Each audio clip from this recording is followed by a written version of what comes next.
Yeah, I think this is interesting. There's this subreddit called Game Arcane, Ah, uh, yes. Game and Arcane. it's the sort of You post work there conversations. from time to time, right? Or have in the Yes, past. Yeah. yeah, yeah. No, I like it. It's not an active subreddit, but they there's this sort of conversation between occultism and video games, and many of the members are thinking constantly of ideas for video games and stuff like that, and a lot of them involve this kind of thing of like making a game where, in one case, it was a game where, yeah, you would be sort of like the idea of the spheres of the tree of life would be involved, but in some way where it's not an educational game where it just teaches you about the tree of life, but in some way that could actually give you a sense of it by playing it, kind of thing. Yes. Like Yeah. Yeah. Right. Right. you're walking through different areas, and the different symbolic connotations of each area give you kind of a Oh, literacy neat. or something. That's Kind great. of. And that would be Yeah. my preferred way to learn about it, probably. Like if we could Yeah. just instantiate the Tree of Life as a Mm. virtual space where with each Sephiroth being a kind of a room like adorned with attributes and correspondences and some Yeah. things that symbolically relate to it. Yeah. Yeah. That would be a great way to learn it. Yeah. It's Learn it so as a strange. space. Yeah. Right. And it's so similar to like the idea of mist. Like Yes. you, I was just listening to Mist yeah. yesterday for some reason. Oh, cool. The I was, soundtrack. yeah, I was listening to the soundtrack while watching Sonic the Hedgehog 2, like long plays on YouTube. Oh, nice. Listening to Mist and watching it really worked for some reason. Um, and also, I realized that Sonic 2, the poster is a high dimensional 9/11 match, and the Oh, game is right. full of weird stuff because it's Tails with the twin tails. He's like a Ah, fox yes. in a plane that crashes at one point, and there's like a Oh, boss that right. involves like two pillars then crumble, and there's a lot in Weird. it.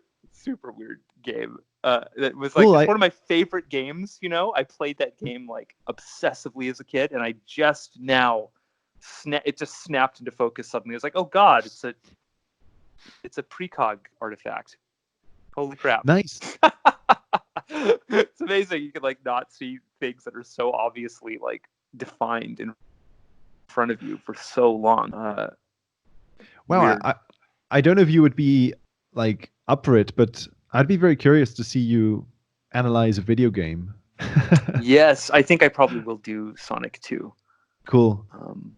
Especially because the precog thing in it is light. It's not. Mhm. I feel like it's mostly the poster and then like some of the imagery and kind of the level progression implies something a little weird. Like there's a level it's like oil refineries in the Middle East. Oh, uh, wow. which I Okay. think it's like, and then that's structured pretty closely to the big airplane level, I think, like in terms of the level Hmm. order. Um, but anyway, it's light and kind of like it won't require. I don't think it's going to require like massive sync analysis, which will make it possible to like play it at the same time as talking about it for me because I haven't built up that muscle like you have. I don't think. I don't know how to Uh, play a video game and talk at the same. I found that really really challenging when we were doing the Little Big Adventure stuff back in the day. yeah. Well, actually, no. It it may look like it, but I've never played a video game. Well, except with Myst. Like, Oh, ev- because you were using footage like pre-recorded. yeah, Interesting. yeah. I'm like speaking over Smart.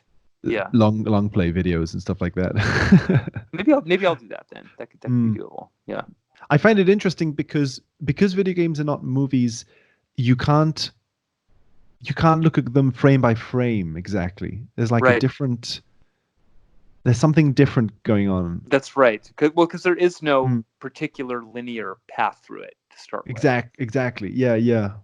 and I that's find that really true with interesting. Sonic. Those levels are like really non-linear and branchy often. And I feel like there's areas of Sonic 2 I still haven't seen. Probably. I mean, I've mm, seen them on the exploded maps because I'm obsessed enough with that game that I looked at all that stuff at one point. right. People like extract all the assets and make these nice big Yeah. spreads, Yeah. But in terms of actually playing it, yeah, I'm positive there are areas of it. Even like 20 years later, I haven't found all of. You'd have to really make it a point, probably, to like explore every single area of the thing. That would be like what we do with movies, I guess, going frame by frame. The equivalent of that in a game would be to like make a map of every single location. Basically, you'd have to become the person that writes the official strategy guide.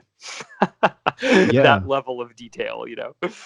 Yeah, that's one of the things I love about sync in video games, is that there are, like, in each different little hidden area, there are often, like, whenever you acquire an object or something in certain games, there will be trivia about that object. Like, so even the smallest kind of objects or the smallest kind of things in the game sometimes have like a little backstory or a little. Yes, yeah.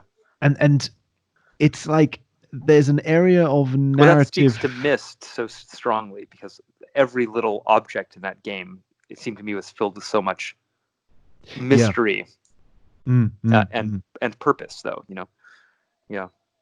Yeah, it kind of it's funny. It's kind of the equivalent of a sort of Stanley Kubrick style movie analysis, but it seems as if in video games, some kinds of video games, that feels a little easier because you can literally walk through the environment and look at everything. It's like what we would dream of doing in a movie. You can just walk inside of it. Yeah. And there are sort of huge fan communities talking about every little detail.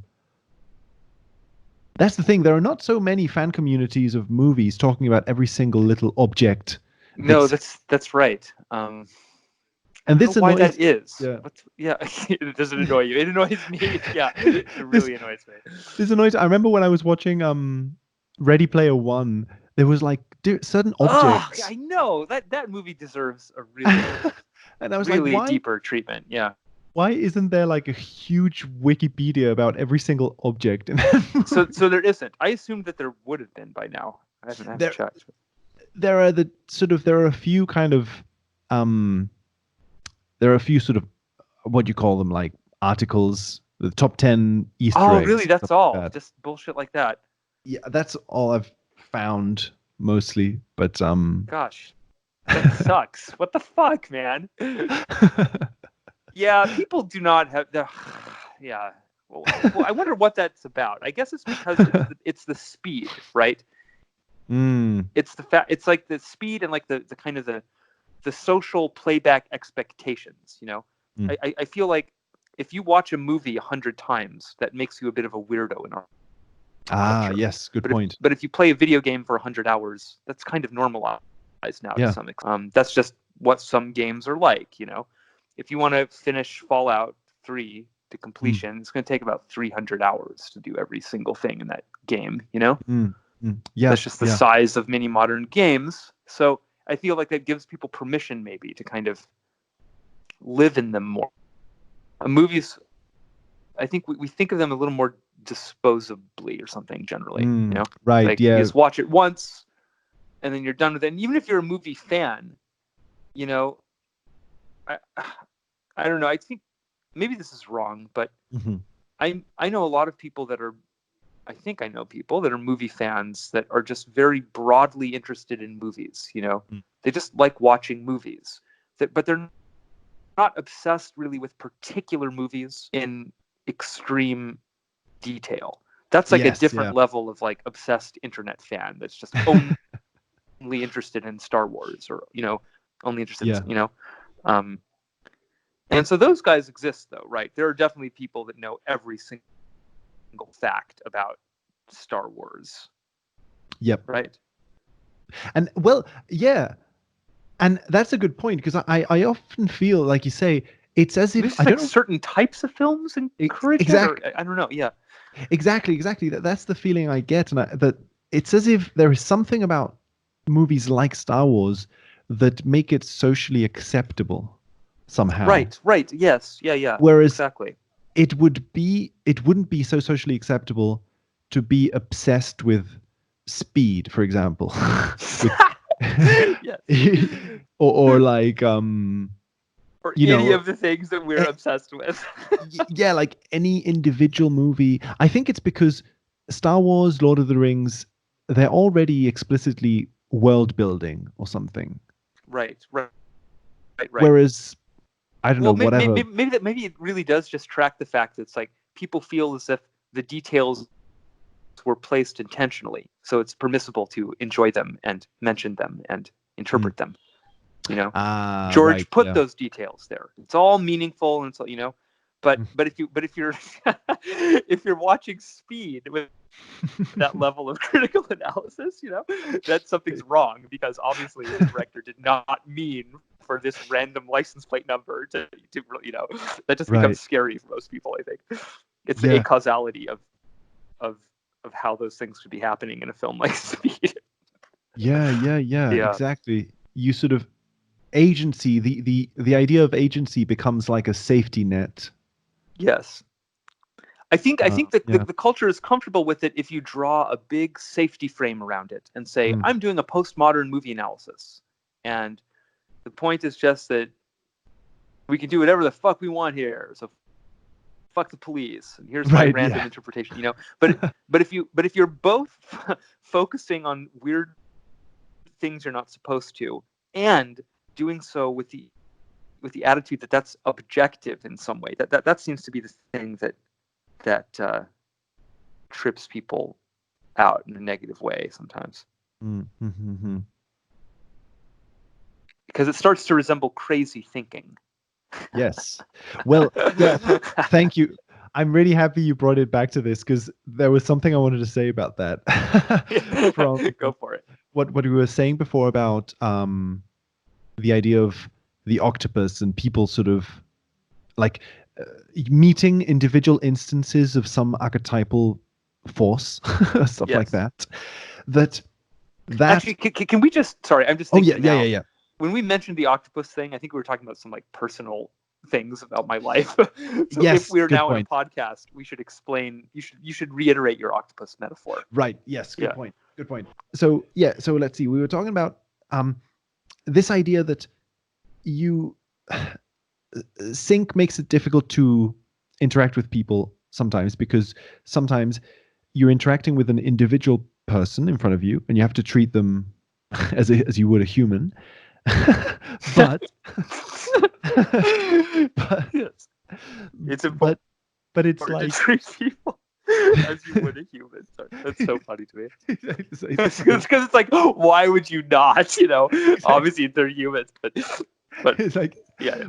two aliens having a conversation. Exactly. We're like aliens up on our weird alien mountain, like looking at these weird forms down below. Such a weird like way to position oneself. But anyway, Right. I guess it does feel that way though. It just really does feel that way often.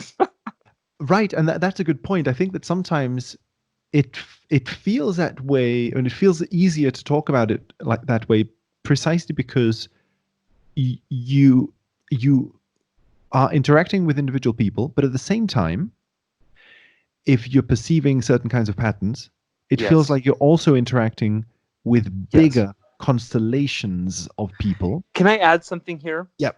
Yeah. Just for like people that might. I think right now, basically, the only people who listen to Always Record are synchead people and other like weird people, right? There probably aren't people listening to this like rage listening to it, like these idiots don't, you know. But if someday there are such people, I would just like to say that a very obvious objection might be raised at this point, right? And you might say that what we're really doing is trying to avoid human interaction and intimacy. Because and so we're constantly throwing we are kind of bringing in a cosmic hallucination or delusion and inserting it between us and other people so that we can then say it's hard to relate to people and treat them as human, but you know, maybe we're kind of Yeah. you see what I mean? I think that's a kind of an obvious like way to psychologize what we're saying in a way that would rationalize it and make it dismissible. But so anyway, to that point, I would just like to say that that's not at all the case, at least in my life. I do not have a problem relating to people as individuals intimately. It's not that people are too much for me and I can't deal with it, so I retreat into a fantasy world. It's not that way at all. I love people. I want to surround myself with like-minded people, you know, and I relate to them fully with full presence and all of that. It's just the fucking case, though, that sometimes, like you say, these patterns start to organize and this other thing starts to intrude into the experience.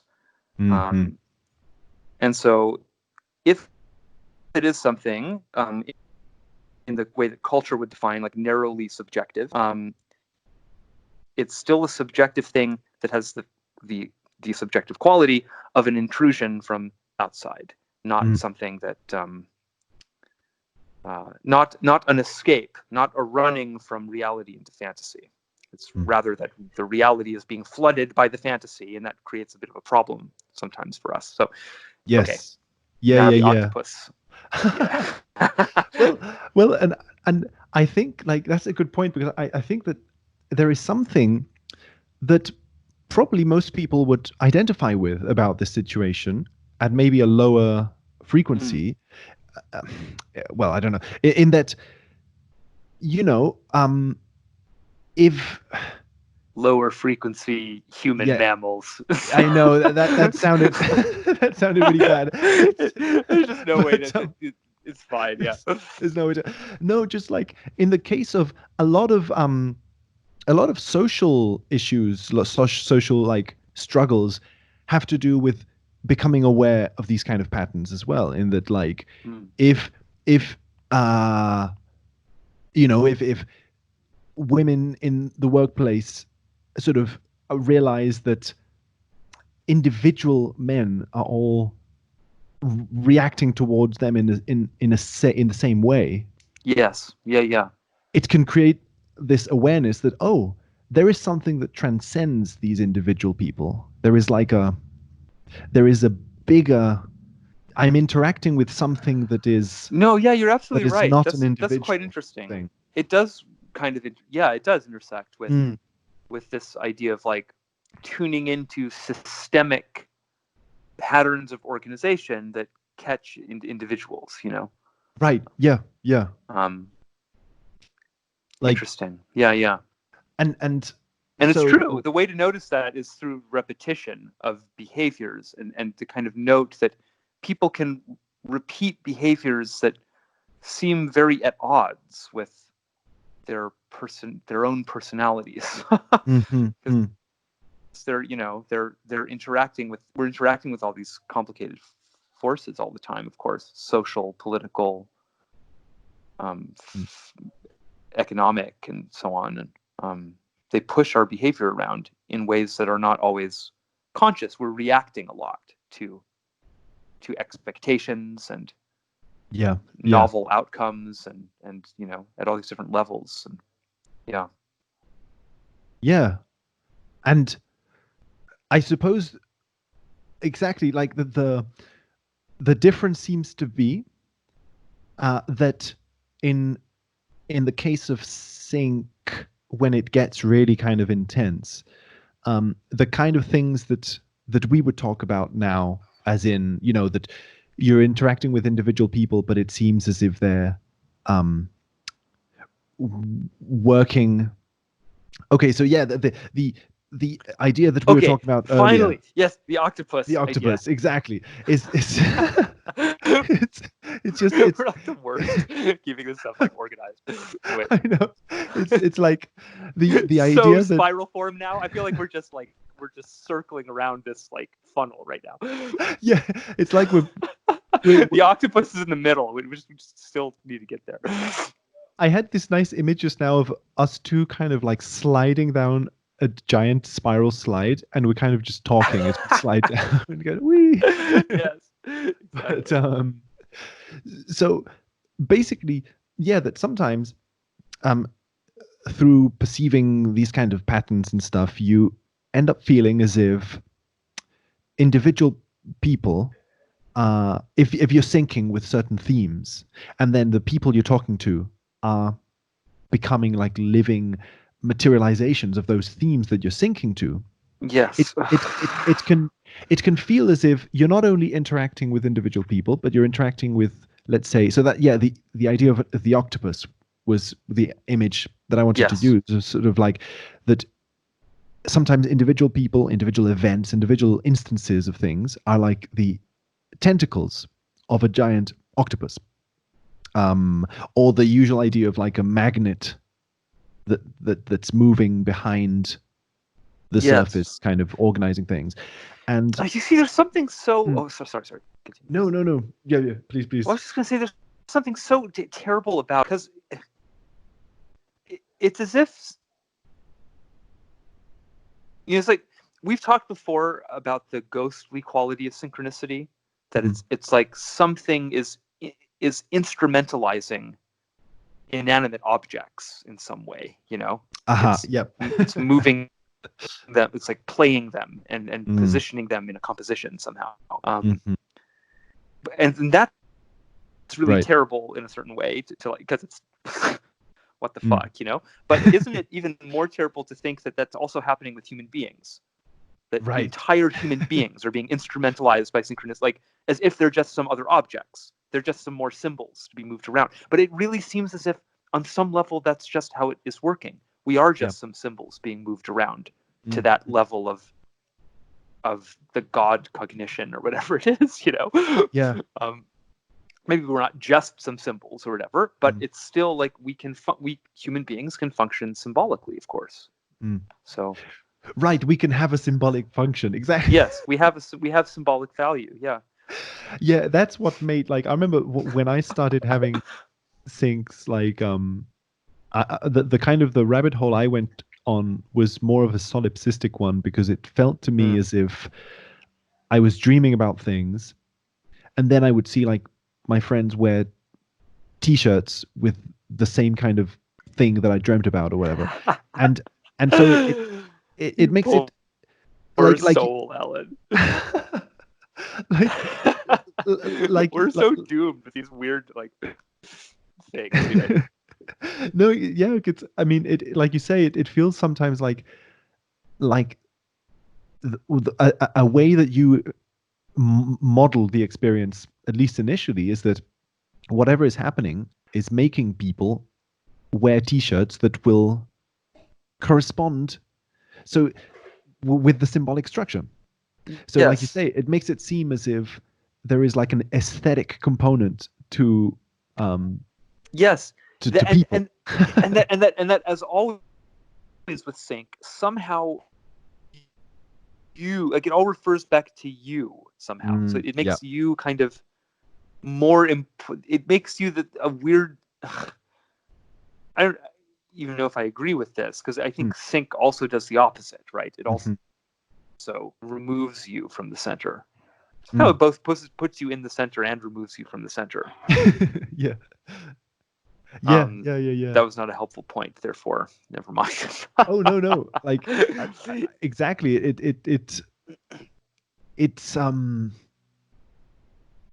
It puts you exactly well, and I think that's a good.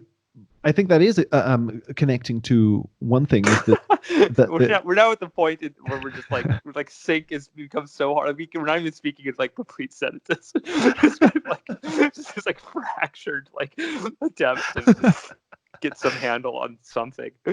Well, that's a good point, actually, because I think that what is happening in sync, in what we call sync culture, to put it one way, I think, is that we're speaking about the hurricane, like we're in the middle of a hurricane, and somehow we find ourselves in the position that we seem to be able to talk about it. Yes. Like you said, our sentences are fractured, like there's all these things happening. Like usually it seems that cultures, it seems to show that people who find themselves in situations where stuff becomes fractured and broken aren't really able to have a conversation about it. They just descend into their own inner kind of thing. So Yeah, there is that's there is right. some there is something weirdly interesting at least about the fact that we're able to do that, because this thing you said about being in the center and not in the center at the same time, this is like one of the central things of like paranoia. I think that you're Yeah, yeah. you are the center because everything is affecting you, but at the same time, the huge evil empire is the center, right? The Illuminati, Yes. whoever it may Right, be, right. is the real dark center of everything, and you are just a speck of dust orbiting. Yes. So there is a double center exactly. There's like a Vesica Pisces thing, um, and I guess the thing with the octopus, then the way it kind of ties into that is that people hearing this kind of conversation would think, well, you both are having paranoia, like the gang stalking fantasies Right, right. that individual people could be all puppets of some huge force, you know. Yes. Oh, how um, interesting. It really is just like that delusion. right. Except Exactly. it's even Exactly. more obviously delusional in my case, because I don't even think it's gangs of people. It's a Mhm. witch on the other Right. side stalking me and so on. Yeah. Mm. Oh, well. I guess it Right. is largely undifferentiable from like a hard delusion of reference in the end. That's funny though, because it somehow is the kind of thing that people like Robert Anton Wilson or maybe Terence McKenna would say, that it's almost as if, like from a Robert Anton Wilson point of view, like you said, it's as if uh, our fantasy is too weird or something. Yeah, right. Maybe, like, I don't know. I'm gonna. This is tentative because obviously there's an arrogance or a narcissism to that. But let's go along with it. By the That way, I'm gonna write a song now called "Too Weird." It's gonna be like a '90s like rock thing. too weird. Too weird, like with like an exclamation point, Oh my in like god! hot pink on like a polka dot background. I'm not sure exactly what to imagine. It's like a Wow. Nickelodeon spot or something. Oh, I love Too it. weird. I'm thinking of the intro credits to Freaked right now. Like, Oh, nice. Oh, and it would be a two, like a numeral two. Too oh. weird. But I wonder if there's something to that in like in the Robert Anton Wilson sense, that maybe there is a point where, ironically, if your delusion becomes too weird, it becomes just a little more manageable. Yes. It becomes very intense and very difficult on some other respects, but it's almost as if when it becomes very, very strange, like you said, and it doesn't conform to like popular fantasies, when it's like your own individual thing somehow. Right. I, Well, it kicks it into a non-literal register again, you know? mhm. So it's just, there's no possibility that I'm going to kind of like think individual people are to blame for something, or, things like that. Like, Yeah, yeah, because it's become a spiritual fantasy already, it's already about some ethereal thing that isn't exactly in the world.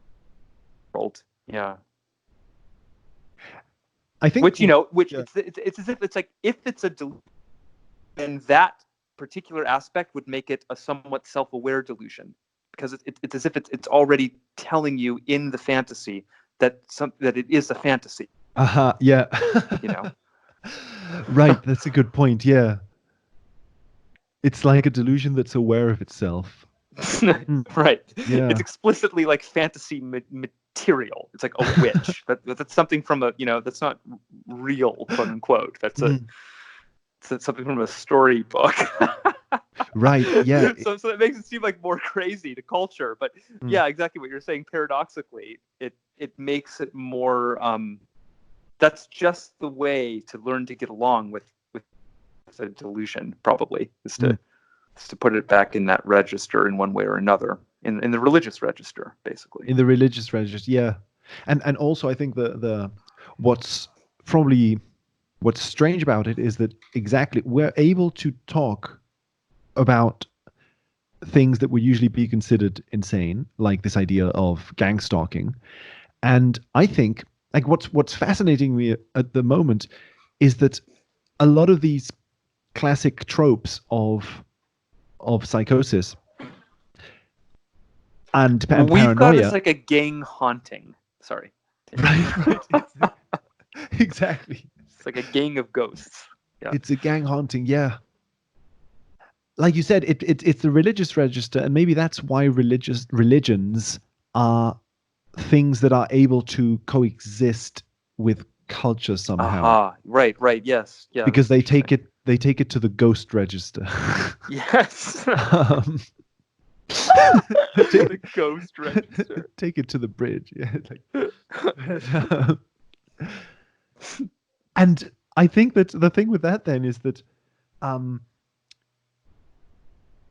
what's I think strange about this is that I'm realizing that there's a lot of things that are usually associated to psychosis that I think are extremely real. That there is, like, that's the funny thing about it, that I think there is something to be redeemed about the psychotic and Yes. Yeah. paranoid position.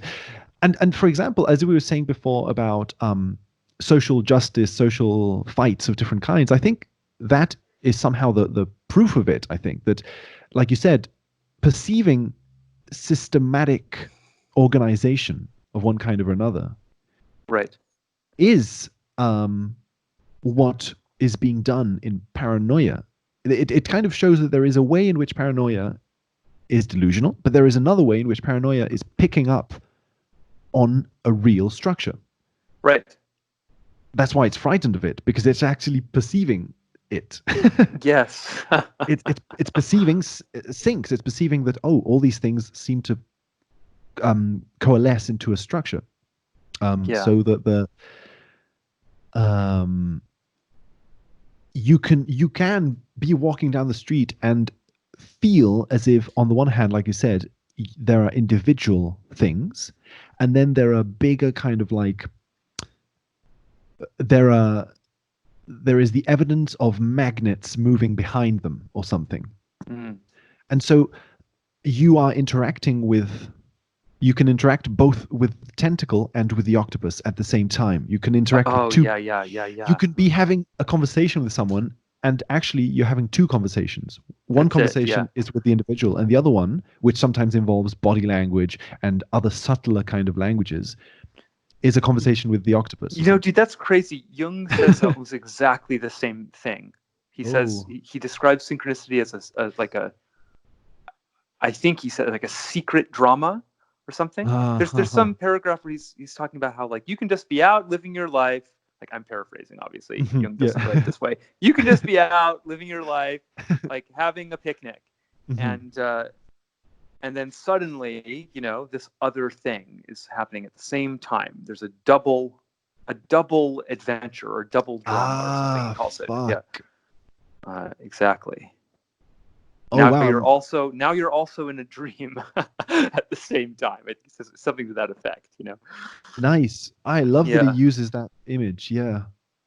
Right. You can be in a picnic and you can be in two situations at once, at different Right. levels of analysis, at different levels. Yes. Yes. Yeah. Yeah. Something. Yeah. Yeah. Yeah. And Blake kind of gets to that too with his idea of the fourfold vision and all that. There's that weird poem where he describes like these four ways of seeing. And I don't remember how it all breaks down, but like one of them is obviously like symbolic sight, you know. Yeah.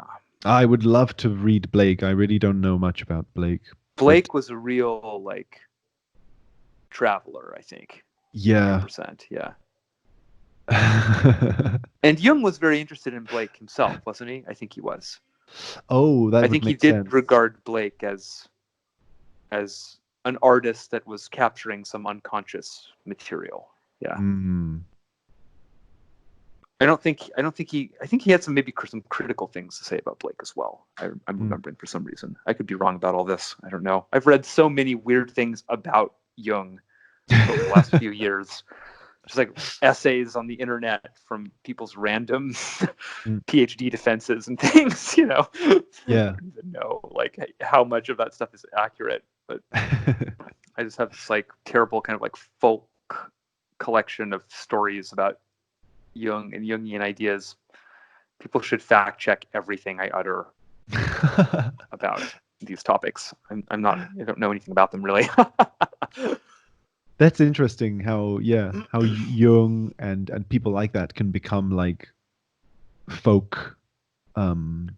Yes. Like well, like we it happens to me a we lot. idolize them. Yeah. Mm. We turn them into heroes, and then they have to have myths to go along. So Right, like Jung somehow becomes, not exactly, but somehow he had his own like inner guide kind of thing. Yeah. And then it's almost as if Jung acts as a guide in some sort of mythic sense. Yeah, exactly. For us. I think people see Philemon when they look at Jung often. Yeah. You know, they see the prophetic logos man, you know, like who and the visionary that saw through into the other world and came, you know, it's you know. Yeah, exactly. It's all I'm right. sure, like that's the funny thing, because it's almost a lot of these people, like Terence McKenna, kind of conforms to the same idea of he goes out into the Amazon, pierces the veil in some way, and then comes back. Yeah, it's almost as if you like people who it's very directly monomyth. You know, that's like the pure monomyth. Basically, you leave the tribe, have an initiatory experience, and then you learn something and bring it back to the tribe. That's like that would be probably like the most condensed way to express the monomyth. Probably, you know, you're in a structure, you leave the structure, something happens that you don't understand, but that you learn something from, and then you return to the old structure and modify it or build a new structure or whatever on the basis of what you've learned. Yeah. Is that like the primary fundamental story, maybe? Because it's just that's what's always happening to us all the time. We're always in a structure or outside of a structure, leaving structures, having epiphanies and realizations from all these different perspectives as we navigate those structures, and then it's all, you know, chaos, destruction, and all that good pothead philosophy stuff. Yeah.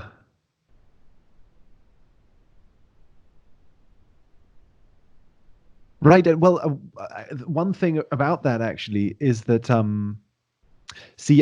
so there is a way in which I'm sorry, I may be kind of shifting into a different thing actually. Now I think please. I don't even know what we're talking about at this point. Right. It's just what I think what I find interesting about sort of the idea of the octopus is that that's the octopus. I wanted to say. Oh, sorry. Yeah. No, please. Can I? Okay. Just about the octopus. I was thinking maybe it would be helpful for anyone who might actually be listening to this terrible attempt to think. Like, could we provide an example, like a concrete example of something that might happen in the world or in our lives that would cause us to postulate the existence of this octopus, you know? Okay. Like, I feel like it's gotten, we're so kind of abstract. Like you and I know what we're talking about, but right. You know, especially because like the way we led into it was like with a personal story from my life, but we need like a generic story to illustrate this. Yes. Let's see. Damn it. It's, well, one thing that I think also we were saying earlier is how a lot of it sometimes feels like a And I will get specific with it, but Okay. it feels like a recurring dream in Yes. how sometimes you can have the same kind of recurring dream again and again.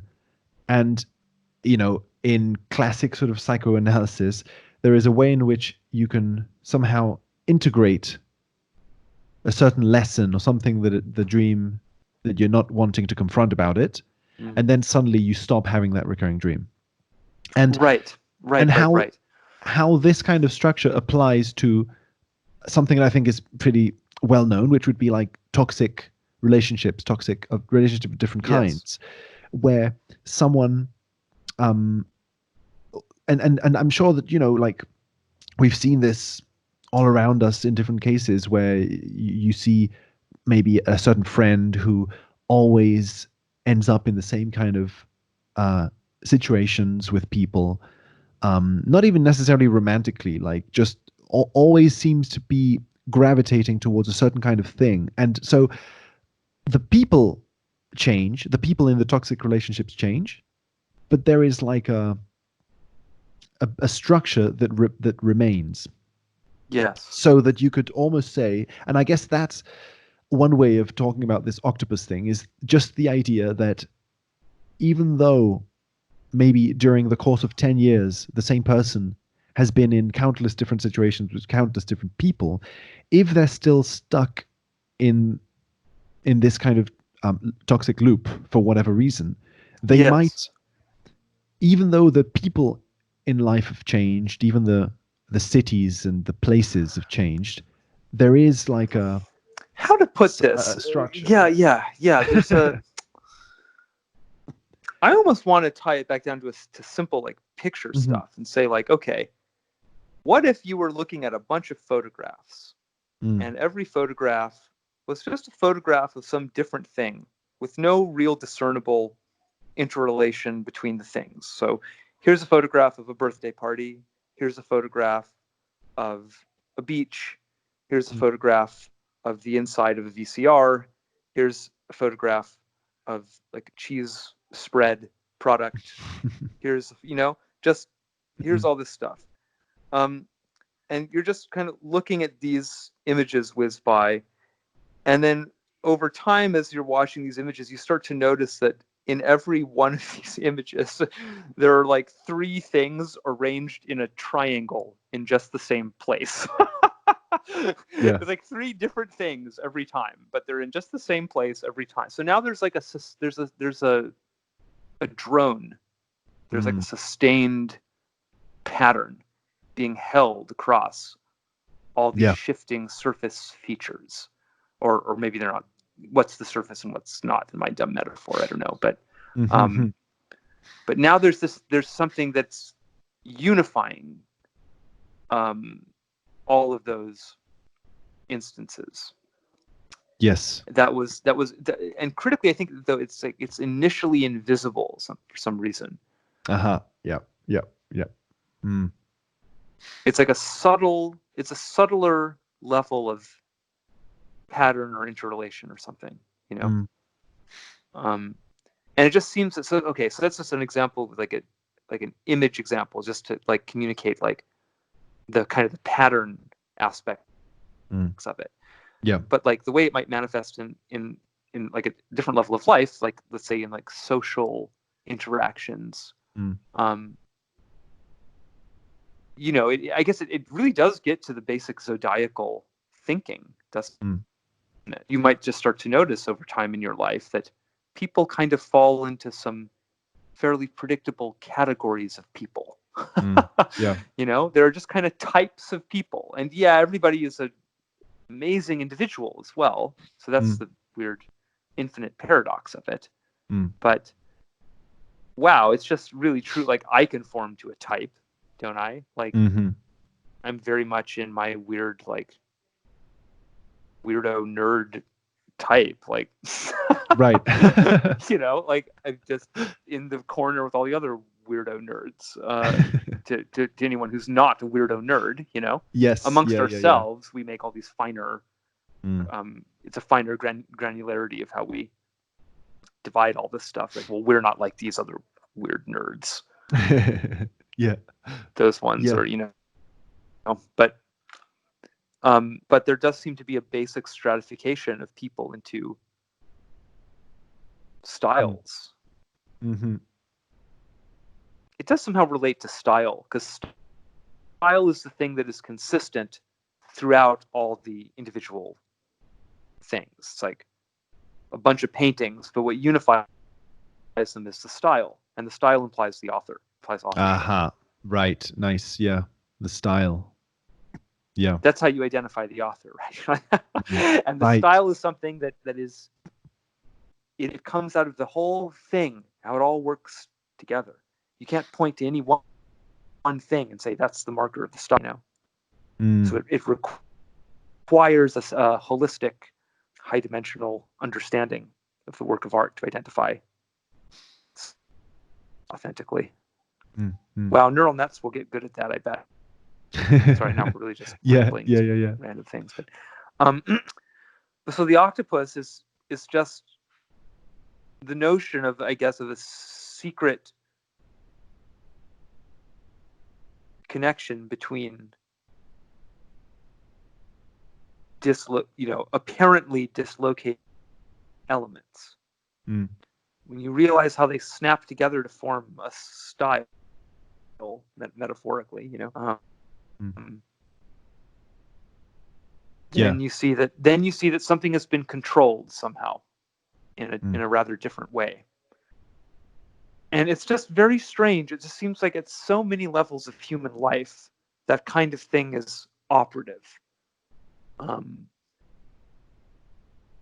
It's operative at the social level, It's operative at the basic perceptual level. It's in terms of kind of how your brain does information, and I think. Yes. Yeah.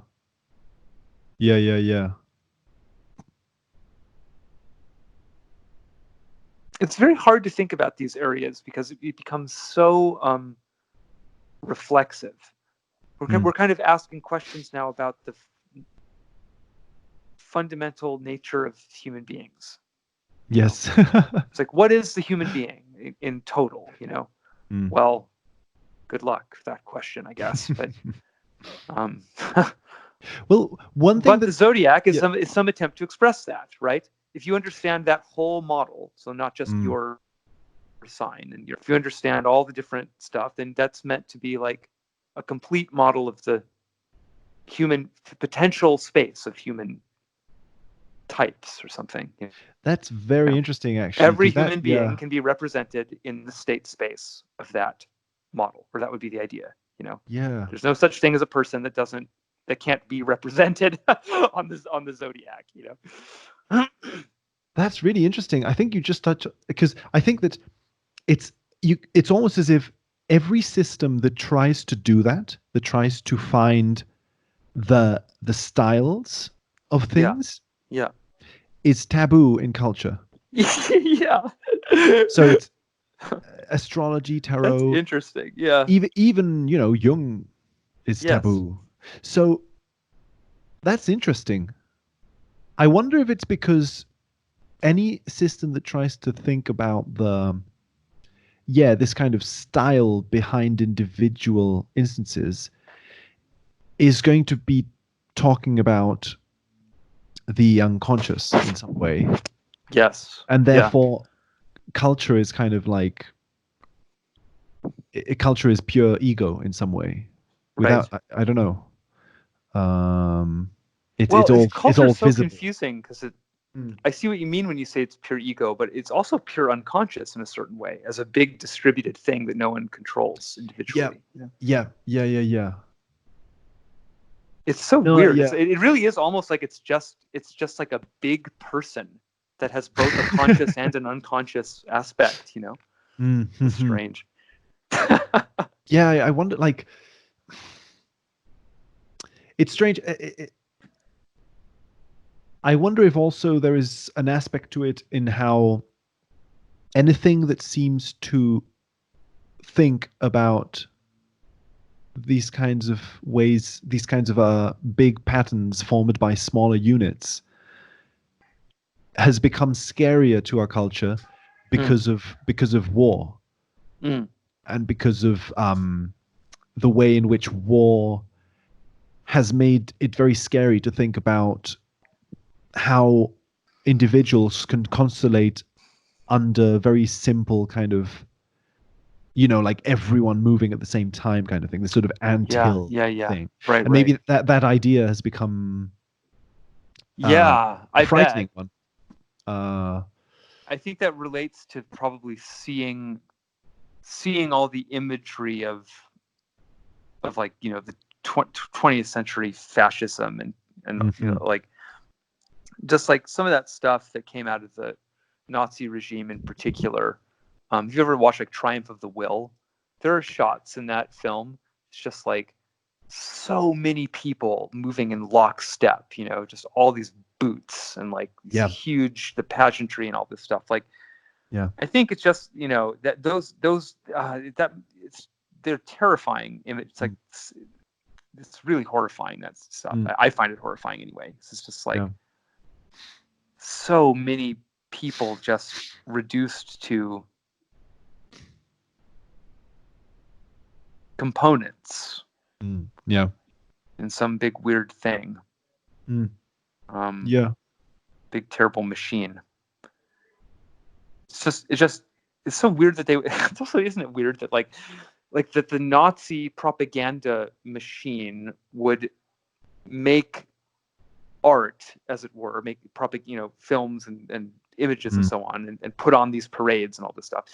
yeah. Would make all this art that has as its primary style Mm, the precisely the instrumentalization of human beings. It just puts them into little ant formations, and they they perform these perfect synchronized military step things. yeah. Yeah. It's Yeah. like it's telling you what it's about to do to you. It's Uh-huh. gonna put you into a dehumanizing machine that will completely restrict your freedom in and people like they eat it up. It Hmm. excites them. Mm, They want to be absorbed back into the yeah. Yeah. whatever that is, I guess. The Yeah. participation mystique. That would be the Jungian phrase for it, I guess. Yes. And Maybe, is that what that it's, is, or am I don't even know what that is. I I don't, think that's well, what that is. I haven't heard participation mystique, but I definitely have heard, yeah, like I agree. I think that Jung, I think I I just really, use it to mean mob mm, mentality or something, basically.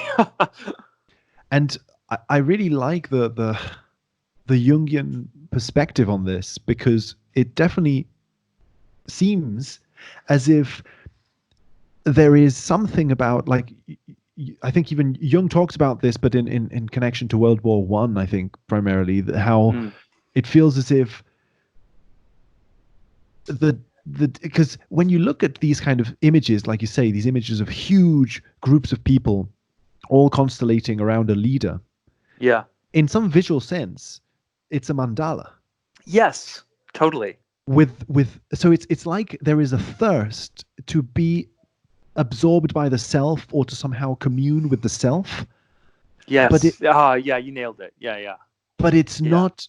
It's like it's not fully being able to be done No, because it, it has to be lived unconsciously in a parade spectacle.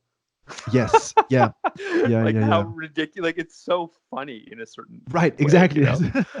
Yeah, yeah. Well, These people, they they can't perceive it directly. They have to have like a they're gonna have a big role play together, and then that becomes Nazi Germany, and then it's the worst, most horrific joke that has mm, ever fucking happened to humanity. yeah, yeah, Like just it's terrible the way human beings destroy themselves. It often has this darkly humorous, mm, like yeah, ironic, or not humorous precisely, but there's an ironic element to it often that I find terrible. We just yeah.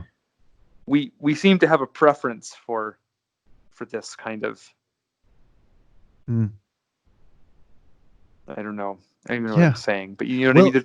There's a fundamental absurdity to this stuff that adds to its horror.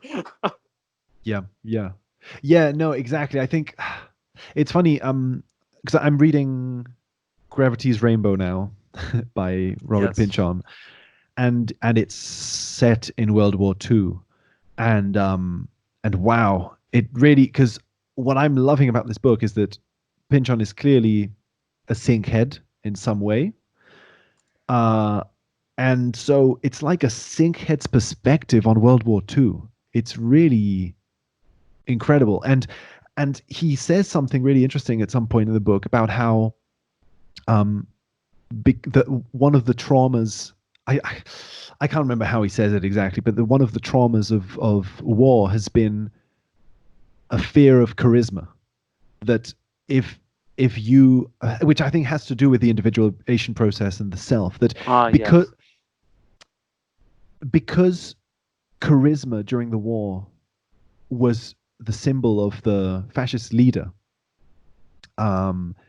If you have like anything that leads towards you expressing yourself in some way that is individual and unique and charismatic is a dangerous thing to do due to the trauma of the war.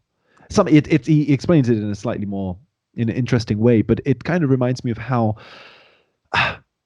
it feels as if, maybe this is too naive a reading, but it feels as if, like you said, in a war, there the individuation process, the self, it becomes too scary to confront directly.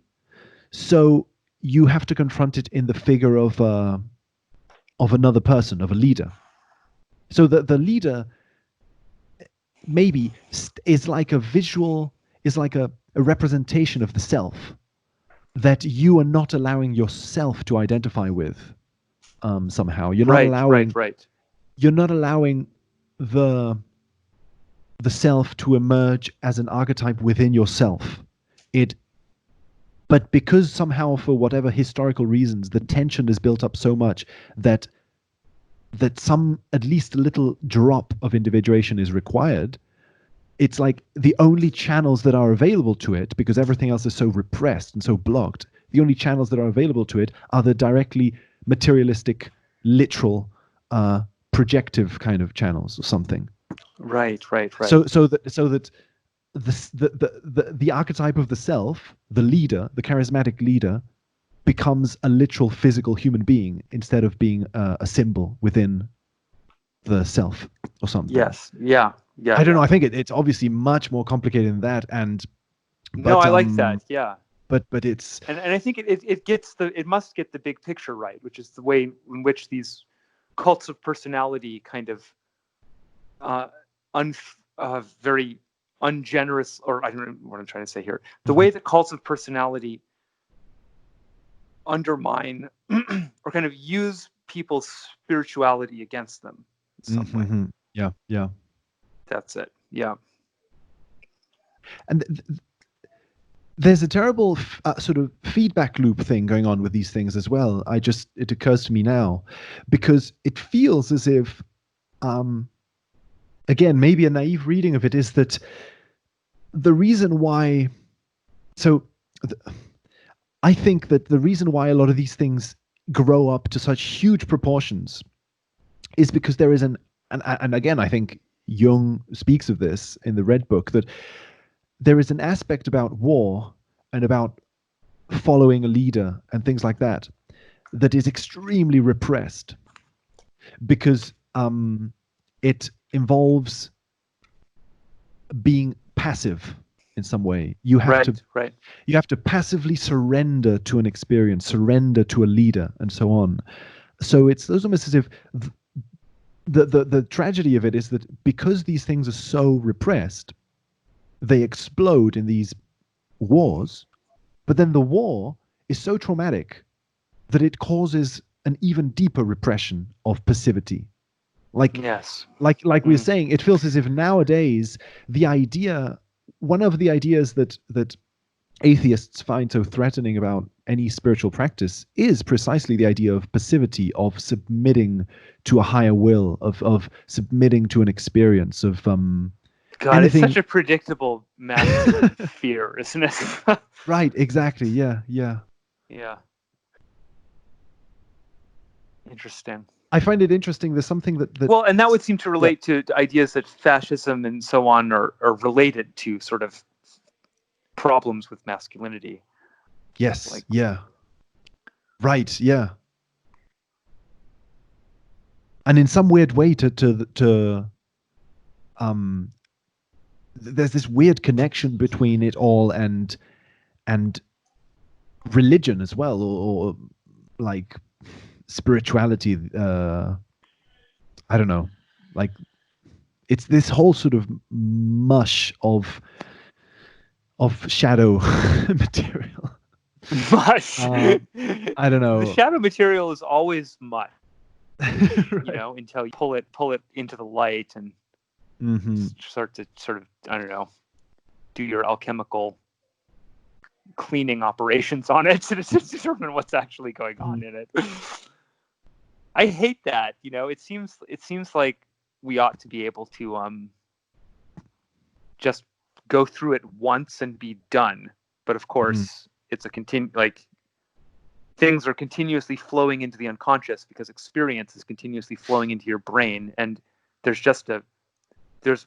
experience is too rich. There's just most of it is going to be going into your unconscious. So there's just always going to be new stuff down there. Right. To deal with. Yeah. Yeah. Well, one thing that comes to mind is well, okay, I don't know whether to move away from this topic or to there is a thing that Did you want to get back to Gravity's Rainbow or which topic? Sorry, we're like nested like several deep now. I know. It's so complicated. Like, well, I guess one thing that I might as well just choose a topic and go with it. That the idea of the octopus again. I think that one of the ways in which this experience of the octopus from a sink perspective is different from, let's say, the status quo culturally accepted idea of perceiving patterns in, perceiving sort of social injustice kind of systematic things. Yes, yeah. I really like that overlay. That's quite interesting to me. Because I find that maybe it's because, you were giving this example of seeing a bunch of different individual images, photographs, right, but then you see a triangle in all of them. Yes. I feel as if when you see a triangle, there's nothing necessarily that would let you assume that it's a living creature, because it's just a static triangle. Right. And I think that's the level of analysis that probably is culturally accepted. If you perceive some sort of systematic artifact that runs through history or something, and you point to it and you say, look, there is yes, something that's systematic. I would say it's barely culturally acceptable. Right. Know? Yeah. Yeah, exactly. It's at this sort of like intersection of like, exactly, a lot of people would consider it. Really, culture seems it's very complicated. It seems like culture would prefer you to not perceive any patterns and draw any inferences about anything, because it's very threatened that you might perceive something that could be used against it or something like that, but then at the same time, culture reaps huge rewards when its individual servants like make advances that often require observing all kinds of patterns and doing all kinds of science is that way, obviously. Yeah, that's a good point. Yeah. So there's an inherent tension in culture, I would imagine, like It wants to both encourage that kind of behavior and discourage it. It would like to encourage it in a particular direction. It would like to encourage it in the direction of things that will be non-threatening and unambiguously lucrative to it, you know? Yes. Yeah. It would not like to encourage it in a way that leads to deep, well, so that's the other aspect of it, though. I was about to say in ways that would lead to deep change of culture itself, but culture also recognizes that it needs to change. Like, or maybe it doesn't recognize it, but it's just true that it does. Like, yeah, culture needs to change or it dies. So it does need to be radically like jostled around every so often. So it actually also ought to want to encourage bad, quote unquote, bad pattern, like disruptive pattern seeking behaviors.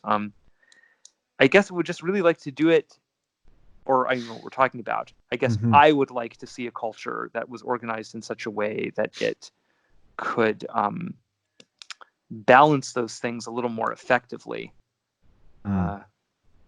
Yeah. I guess I am no longer at a point in my life where I can just align fully with the artists, as it were, you know. Yeah. And you know, I think that, I mean, I am an artist, so I'm aligned with the artist, but I also see that if you really have a society in which there's nothing but art making going on, it's a terrible society, probably.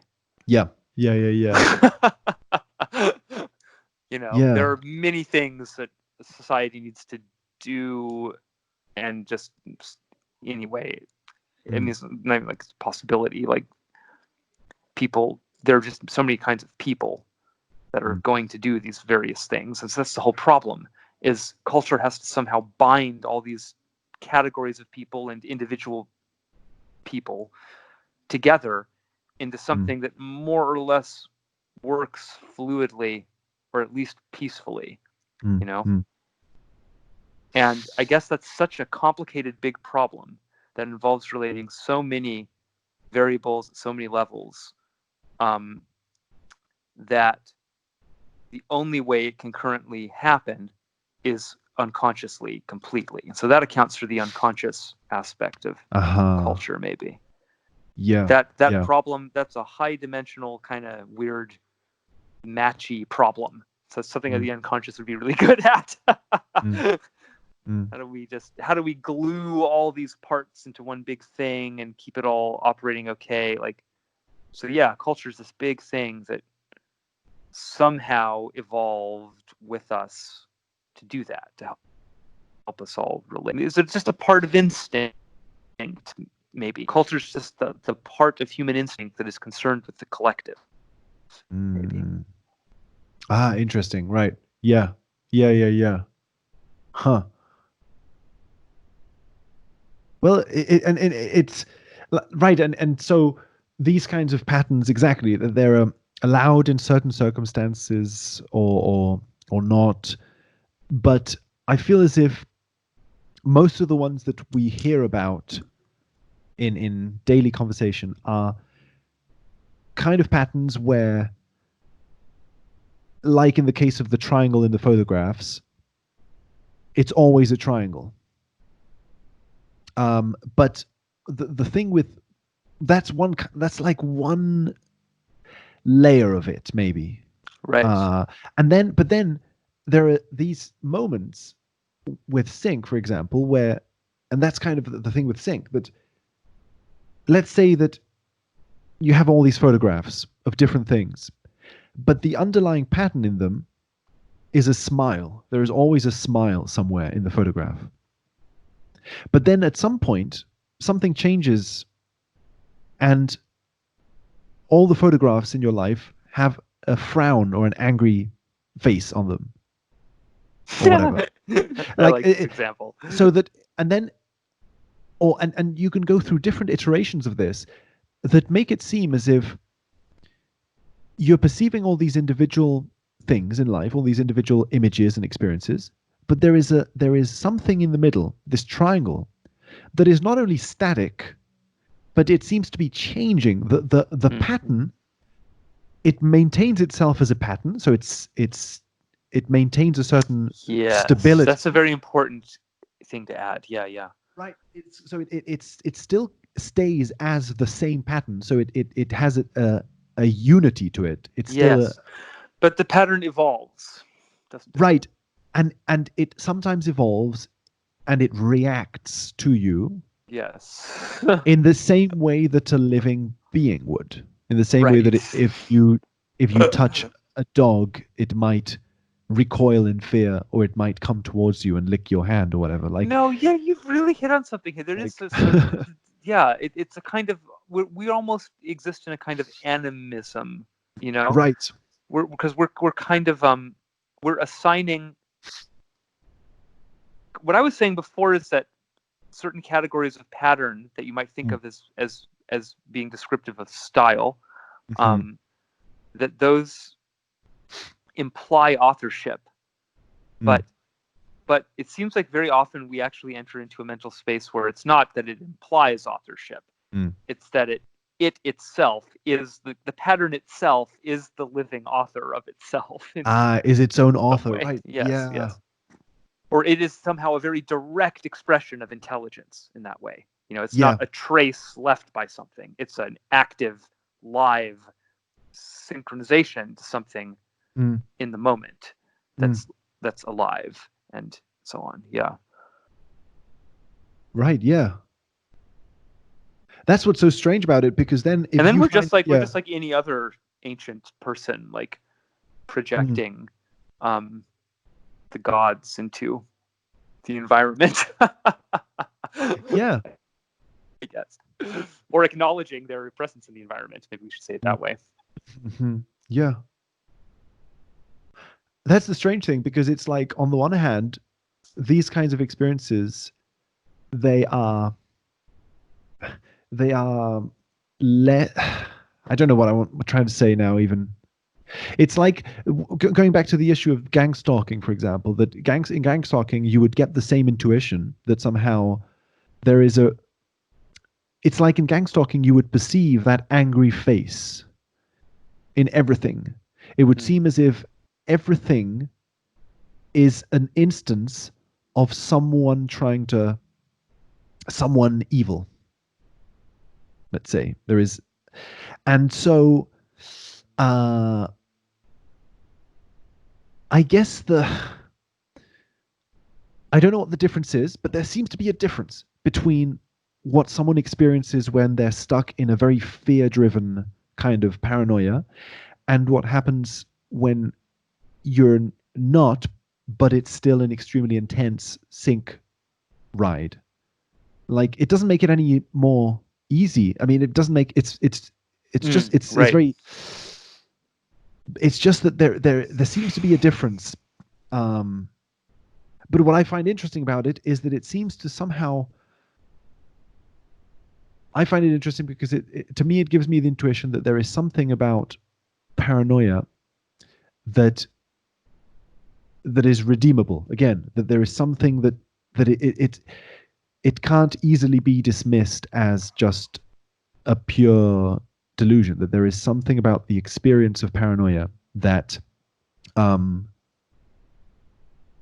that points towards something that the I don't know. I guess I find something kind of beautiful in it somehow. I don't know why.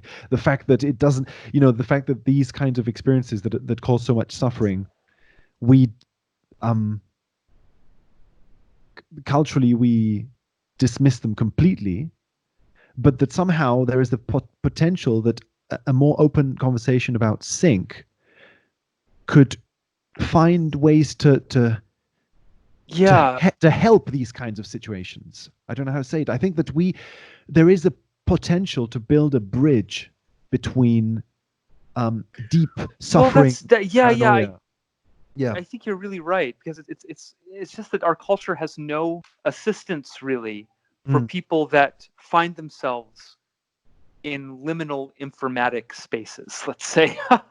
Yeah. You know, like if you're a person that has dropped out of the conventional consensus reality explanation in some way, you know, Mm. and Yeah. I guess there could just be many, many, many kinds of ways, as many ways as there are bizarre ideas and subcultures on the internet and so on, you know. Mm. of which we are one, you know. Yes. Yeah. We're in the sink town of whatever. It's like, you know, non-consensus models of reality, you know. Yeah. And so if you're a person that's dropped out in that way, or dropped in, or whatever it is, like, but you've left the base culture kind of narrative of what's going on. I think that very often those groups, because they self-define in opposition to develop, for one reason or another, I don't mean to place the blame in these groups. I think culture rather creates a situation in which this becomes inevitable or something, you know. But people often define themselves very oppositionally, you know. So they develop this attitude of like, culture is lying to you. It's been lying to you your whole life about this and that. And now we have this sort of this true thing. But it you know, what happens when the first, you almost hope, right, that people drop out of the consensus narrative, find some bizarre thing like flat Earth, and then just stay there, you know? Right. But that isn't often what happens. I think often what happens is they don't just stay there, because eventually they realize that the right. Yeah, I this see what you other mean. belief, you know, is also some variety of bull. But now the whole picture has been undermined, you know. You can't return to culture. You've left in a way you can't go back now. You can't just naively go back to culture anymore, because it's been exposed to you that it is lying to you, and that's all true about it, you know. But now you're adrift because you know, maybe you were enticed to leave culture by some specific other belief system, you know, but then that belief system imploded or something, and now, you know, I'm giving a specific kind of pathway through this. I imagine there are many ways that this kind of situation could arise. But anyway, you arrive at a situation where you are now surrounded by a whole bunch of ambiguous information that you don't know how to make sense of anymore, and that is now operating at a kind of life or death level in some way, because it's like your basic understanding of what's going on in the world. Is my country good or bad? Am I good or bad? Or the people I know, you know, you can get that, you know, moored with it. And then I think at that point you're in a shamanic, like you're like Christ in the desert in some way, or the alchemist peering into the fire, you know. It's a charged situation in which isolation and projection are going to start happening.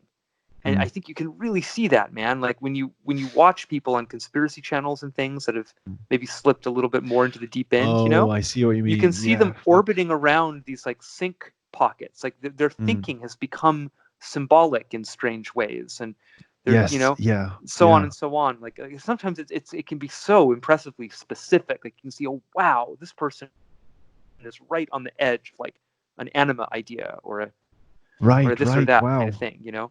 They become and I feel like more people are finding themselves in that situation or something, and culture doesn't have it. I mean, it's the whole problem is or something or it's like right involved in the whole problem. So of course it doesn't have any tools. It's not going to teach you how to start separating any of this stuff in the projective arena. You'd have to like somehow, you know, you have to do what we did, just like find these ideas somehow, and understand them and relate to them.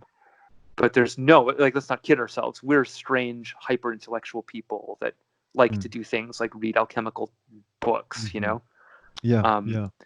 For most people, like, I'm just thinking about, I don't even want to say this person's name because the internet is so weird these days, but there's a person that it's like he was like a singer in a boy band that I was into when I was younger. And he has like a YouTube channel now where he's just I think he's suffering a lot, and I try to think about like what I could say or what someone could do to like help this guy like understand when he's spinning into a sink tunnel versus when he's objectively tracking this political conspiracy stuff. Because I think he's just doing both sometimes, but doesn't realize it. Someone just needs to like help him. But I don't think there's any. I don't know what you could say to him, because he's not going to go read Psychology and Alchemy. That's not, it's not his vibe. Like, yeah, exactly. It's hard to know. Yeah, it's a very difficult area because you almost can't expect. Well, it is maybe it really does just relate to this. We need initiation again. That was the way that culture allowed for this to be structured. Yes, built good the point. whole thing into a structure. Instead of you reach a certain age, you are literally going to go into the desert, and you're going to, you're just going to go through it, and then you're going to understand something subtler about yourself and your perceptions and your environment, and your fellow human beings, and we are going to provide you with tools. Here are the local medicine men and women, and they'll help you with a drug and guide you through it, because they know their shit, and it was as if culture kind of acknowledged, we just don't know what this is about, so we'll just throw it to the crazies. And we acknowledge that it's important though, and that in the end it produces more robust citizens or something. I think we've just really lost that, if we ever had it. Maybe that's a romantic projection back into the past, but it just seems to me that something like that might be good. I wonder what's. I mean, I was ultimately you're trying to create personalities that are robust enough that they can resist precisely things like fascism, that they're not going to just be drawn into some big unconscious participation with the big octopus, But in order to avoid that, they'd have to first acknowledge the existence of that octopus, wouldn't they? That's. I think that's the scary thing. That it's that if there is something about fascism, for example, that involves a repression of precisely what is being repressed there is exactly what is exploding in shadow form. Even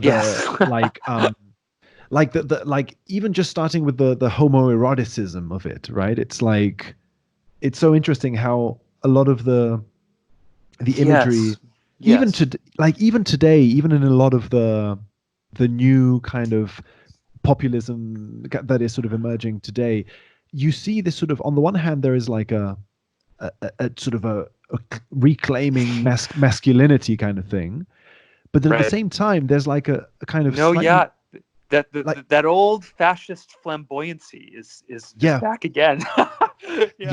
Or just really enjoying masculinity in a way that seems enjoying it sensually, kind of thing. Totally. And even now, what is this about now? This is this strikes me as a strange aspect of this. Just in the sense of, I'm just thinking of like Hitler Youth and just I don't know, just the idolization of this, like what is this a specific thing? Seems, I don't know. What was going on in Germany at the time? Sexually, we don't have a good history of this kind of stuff. What was the situation between women and women and men and women and men and men and how? I mean, I guess there must be such histories. I'm just ignorant of them, probably. But I also would suspect that those histories are pretty censored and probably don't provide a very accurate picture of the real anxieties and concerns and things that were underlying the sexual and just sort of sexual social lives of people at the time.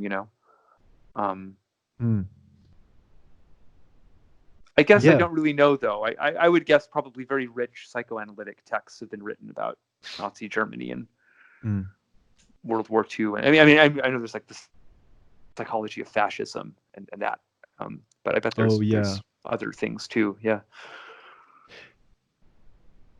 Yeah, I like, because I think what's alarming about this, and it's the thing that's always alarming about sync and about, let's say, the demands of the anima or whatever. Yes. Is that it feels as if precisely what. I want to tell this. Remind me to tell the anima spoil WD-40 story. Okay. That's a good one to share. Right. Yeah. We'll get there. Yeah. Yeah. Well, just like the idea that if repression and the shadow works in this weird snake biting its tail way, where it's precisely the repression of something that is the cause of that thing emerging in this exploded way, it sort of suggests the scary and anti-intuitive thing that is that in order to heal the situation in some way, you need to somehow de-repress that. Somehow integrate it, so that, for example, I think it's one of the things that I feel is happening in Gravity's Rainbow and so on, that there is something about there are the certain things that we associate to war and to fascism, that in order to avoid war, we would somehow need to indulge in them. Like, yes. Interesting. Let's say, I don't know, or whatever is sexually taboo, all sorts of sexual, like anything that's sexually repressed, anything like, it's as if that is the cause of war in some level. I mean, at some level, right? Then, and it's, seems, I mean, my inclination is to agree with that. Mm-hmm. Yeah, I think, and I would just say, I think Hellraiser 3 is somehow about that, although I still don't know exactly how. Shit, yeah. Because Hellraiser 3 is this big war movie. It's all about war, but then it exists in sequence with these other movies that are all about sexuality. So I just feel there's a big read there possible. I haven't made it yet. Yeah. But yeah, it does seem that sexual things motivate most human behavior. So I would guess that war is probably also just by so what we would expect.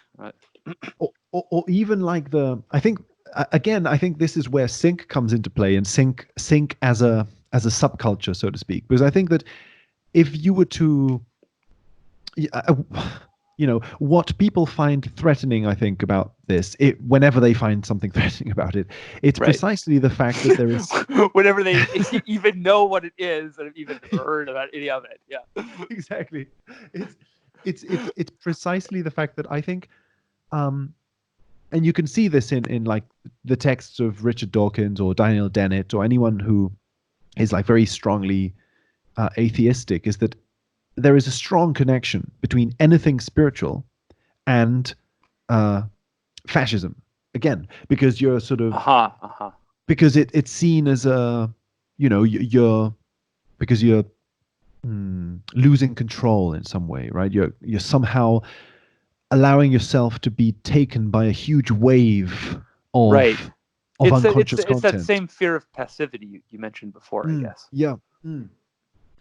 So that's one of the scary things, that it's as if what is, and now we can go into your story in a way. It seems as if the anima in the Jungian context knows this somehow.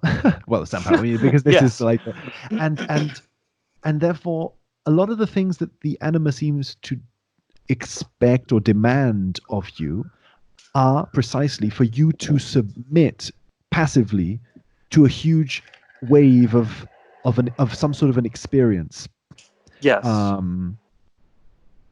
Which is something that is antithetical to what a lot of the message that we are sent in our culture is, precisely that you should be always in control and you should never lose control and so on. Right. Exactly. Even when culture is kind of there's this double edge, of course, because culture, Slavoj Žižek talks about this a lot, about culture is on the one hand all about pleasure and Coca-Cola and huge waves of pleasure that you should submit to.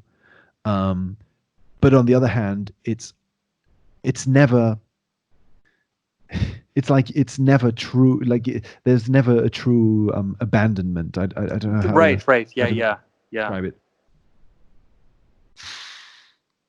So that seems to be one of the qualities of the anima, and that's something that is very present in Gravity's Rainbow, and that is really impressing me. How interesting. How he's talking about this thing about the anima and the sort of the taboo and almost the sort of initiation aspect of allowing yourself to go through an experience that is not wanted by the ego, but wanted by something that is beyond the ego, and of course that has sort of fascist resonances to it. That's the thing. Yes. Yeah. But I think that within the domain of, and that's the cool thing about the sync community and stuff like that, to find, and about magic and all these traditions, to find ways to undergo that initiatory experience within at least a slightly culturally sort of safe environment, like a Facebook group or whatever it may be. Right. I don't know. It's interesting. Yeah, very interesting. So, I looked this up, by the way. There's this book. It's like the name of the book is Pictures Showing What Happens on Each Page of Thomas Pynchon's novel. Gravity's Rainbow.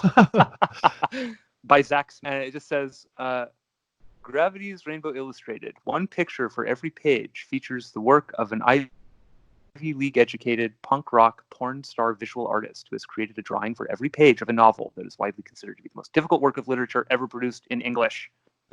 So this exists just for anyone listening. It's literally every page of Gravity's Rainbow as a piece of art. I find that so incredible. I'm definitely how amazing. Yeah. I'm gonna look that up. I haven't read Gravity's Rainbow. I think I'm going to have to read it now, though.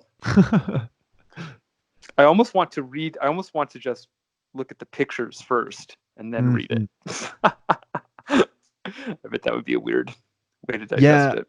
I'm tempted to do that, but I feel like I don't want to spoil the image. I think I'll in my case, I'm now because just because I've already started it, so I'm already invested in the plot and the characters. I think already, if I hadn't started it, I would love to just first see the images and then read it. I think yes, that would be very appealing.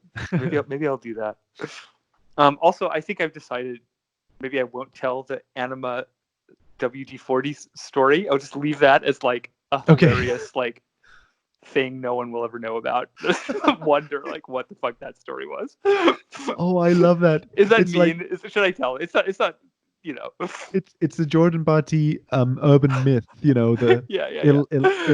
It'll hang through the generations. It actually is a really good story. It's from a sync story standpoint, a normal person would not have any interest in this story. Okay, I'm gonna tell it now. It's been too much build up. I love the idea of it being like you say, these kinds of stories. Literally, the only thing that happened in this story is that I squirted WD-40 accidentally on a picture I had hanging on the wall. Nothing else occurred. This was mundane thing that could happen, but to me, it was this incredibly ghostly event. Oh, okay, I'm trying to remember. First of all, the context of this was this notion of the anima spoiling things, because Alan and I had been talking. I'm addressing the audience now.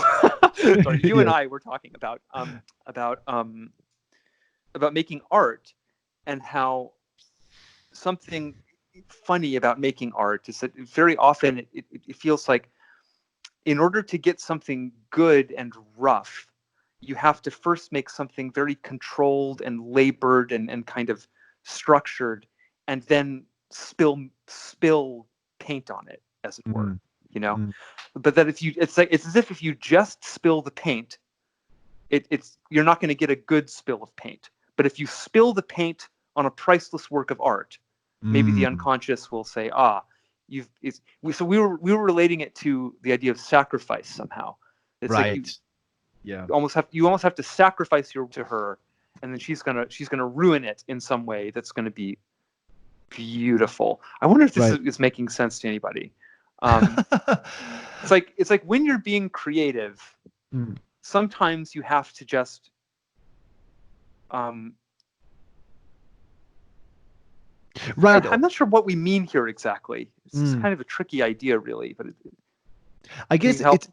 I guess it's the feeling It's that necessary to understand the story, so we have to mm, yeah, set it up a bit. Yeah. I think it's this feeling that maybe only happens in religious or sync kind of context. I don't know, maybe not, but just the idea that if you have a work of art that you consider you've put a lot of effort into it and you think that it's a really really good piece, but it's not finished or whatever. Like sometimes I will find that mm, on the one hand there is this perfectionism side that wants to make sure that it's perfect because it's so good, because I'm so proud of what has been achieved so far.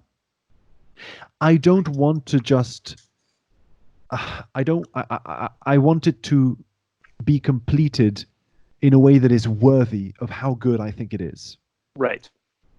And so you find yourself as an artist in these cases where you have this thing and you want to do something that's worthy of it.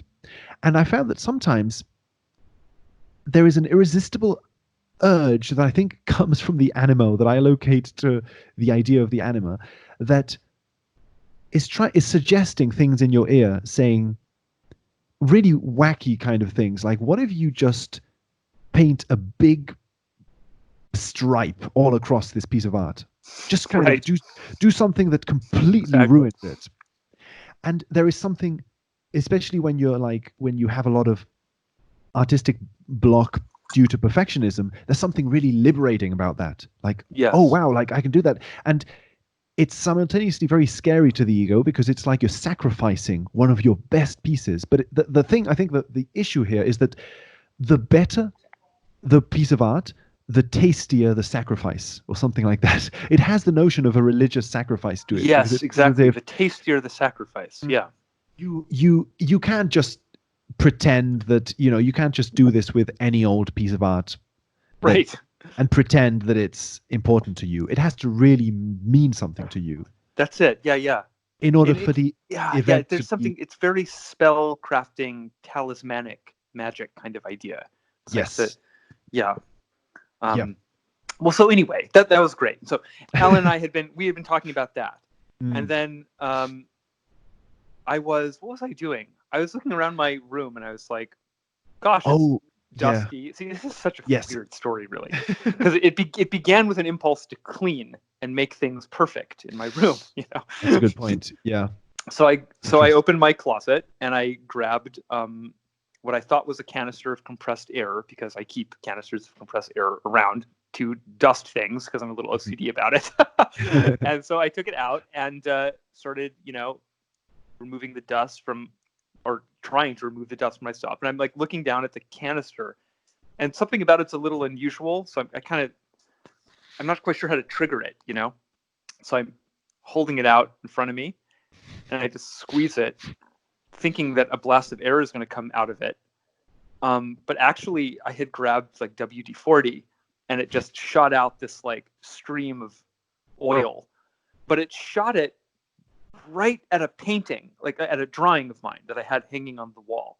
And actually, I have like a sequence of like 4 images here on the wall, and it just shot perfectly on one of these images and not on any of the other images and not on the wall. And it shot perfectly onto the chest of this character on this image. Like, it just felt incredibly targeted. Yeah, like but the it was heart. Yeah. like the heart, kind of. Yeah. Yeah. It's kind of an image of a person in a protective suit of armor in some sense, I would say, about this. Yes, good point. And anyway, it was just the fact that so many aspects, the sequence of it, like immediately following our conversation, that I like literally ruined a work of art of mine. I shot grease all over it, in a way that was quote unquote accidental. But that's the only time, like, I haven't shot WD-40 at a drawing of mine before. And I haven't spoiled a drawing of mine hanging on the wall like that before, So it was really mostly, I guess, about the timing of it, but also somehow this symbolic value of like lubricating oil in the chest and the heart chakra, as might relate to these ideas about getting art and expression moving, Well, so anyway, now everyone sees why this is both the best story and like the worst story. There's really nothing happened in this story. It's so boring. Oh my God, man.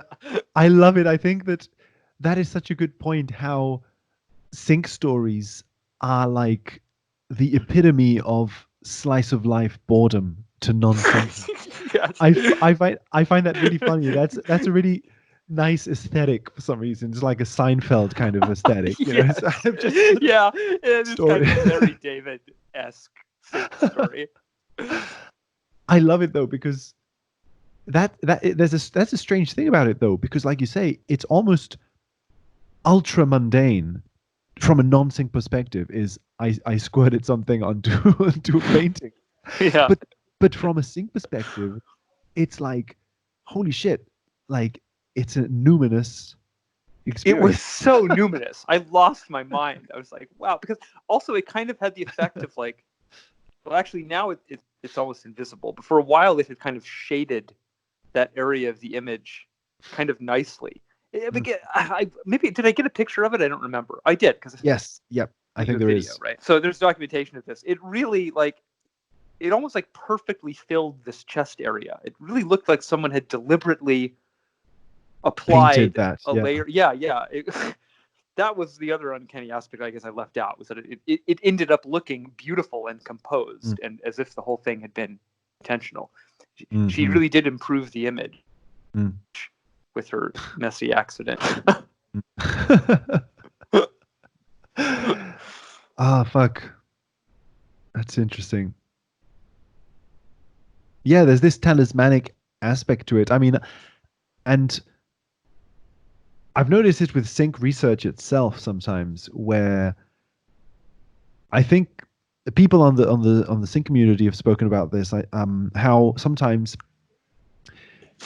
you have this perfect idea for a sync video or something, but it feels as if in order for the video to work, it sometimes it needs to be imperfect somehow, like in the sense that right, maybe I have 10 different syncs that I want to point out, but I find that by pointing them all out, it doesn't actually convey as well as if I miss something.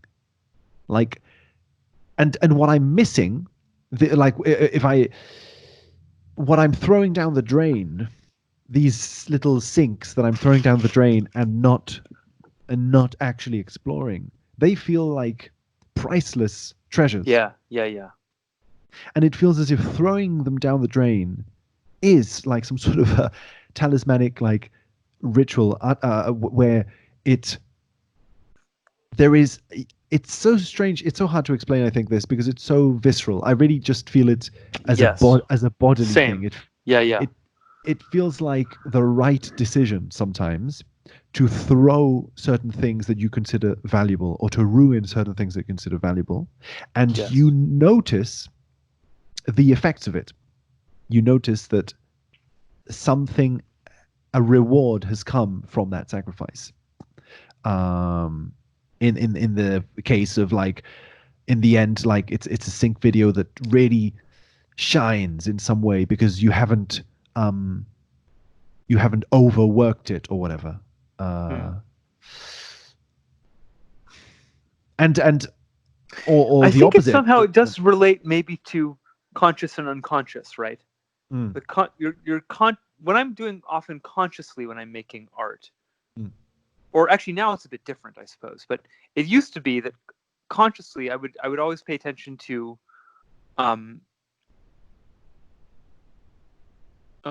maybe this doesn't work actually. I just think there's some sense in which there's an unconscious kind of liquefying energy that's going to do something messy, but I don't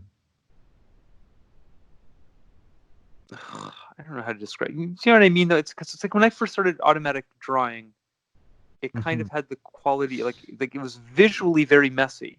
That was just a condition of it. I had to learn to hang with this scribble, insane drawing aesthetic. It made me feel kind of like a lunatic, like scrolling these things out on paper, you know? Yeah. But then there it was organized in its content. So that was like the gem that you got to recover from it, you know? Yes, exactly. Right. And that, something symbolic and meaningful was able to happen, but it had to happen at the cost almost of a psycho aesthetic, like a scribbled, messy, like dumpy aesthetic. Yeah. Now that's less true, because what I'm doing consciously is I'm actually paying attention to the balance. I'm saying, where can there be mess? Where can there be structure? And because of that, I'm kind of able to achieve like this blend. And I think somehow that relates to this idea of the anima spoiling. If you want to get a good blend, you've got to let the unconscious work with you in a way where it has actual meaningful input. And that means giving it enough power to potentially destroy the image, because of course you have that power as the conscious architector of the image. You can easily ruin the image. And so if the unconscious is actually going to be contributing anything, it's going to have its agency. And I think it just kind of feels like it knows when you've put an artificial box around it and said, okay, color in these lines for me, you know? Right. Like, it'll do it, but it's not going to give you anything generous. It's like on the other hand, if you say, okay, here's the whole image, you know, do what you want to do. Like, and well, maybe what it's going to do is it's going to put some big ugly thing right over the face of this figure that you laboriously art. But maybe that's what the image needed to be a meaningful work of art in the end. Maybe you were overly attached to the nice shading you did on that face, which is just an ego thing, really. You wanted to show off your nice, like, drawing skills there. But globally, as a statement, the thing works better with a big head scribbled out, you know? Yeah. And, you know, you had to throw that to the unconscious, but maybe it wouldn't have made that creative of a decision, you know? You didn't allow it to do what was needed, because you just said, okay, stay off the face, please. I'll give you your little zone down here in the bottom where no one can notice you if you make a mistake. I think it feels offended by that. Yeah. Good point. Yeah. Right. That's the scary thing about the anime, exactly, that it will very often, it seems to choose exactly what you don't want it to do. Yes, yeah, exactly. And you of course, have to develop a certain bravery as an artist to allow that, because very often it's in the sense of like, I don't want her to do it because it's embarrassing. She's going to Yes. reveal something true about me in my art, to the world. Yeah, that's a really good point. Yeah. And and I mean, of course, like you said, yeah, like I feel in my life that the times when I've needed, or the times when I've been most extreme with this kind of thing, seem to be moments when I really needed to regain some sort of balance or get some sort of healing. These sacrifices, they have like a healing thing to them, for me at least, where once I've regained some stability, I'm able to be a little more I'm able to achieve more of a balance between control and lack of control or something.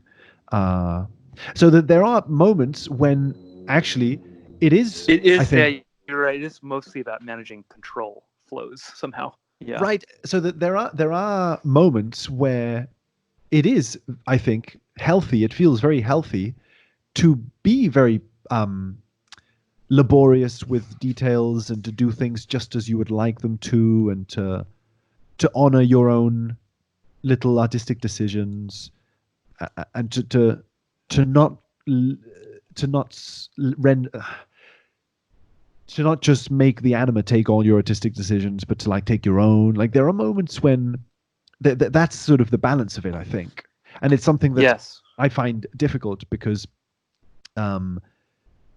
it's when you get healthy enough to be able to do that, then there is a way in which perfectionism, so to speak, becomes healthy.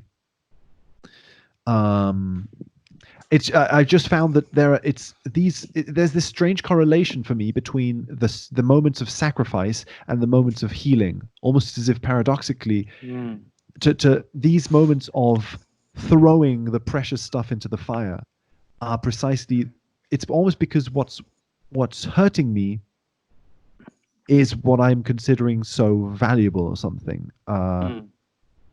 Yes. So there is this anti-intuitive thing.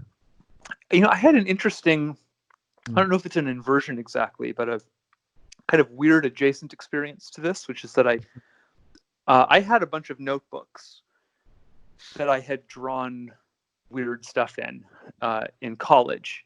And basically it was like just a lot of my class notebooks. So I was like a big doodler, I would sit in class and just draw stuff. And now I realize that was a big active imagination process for me, actually.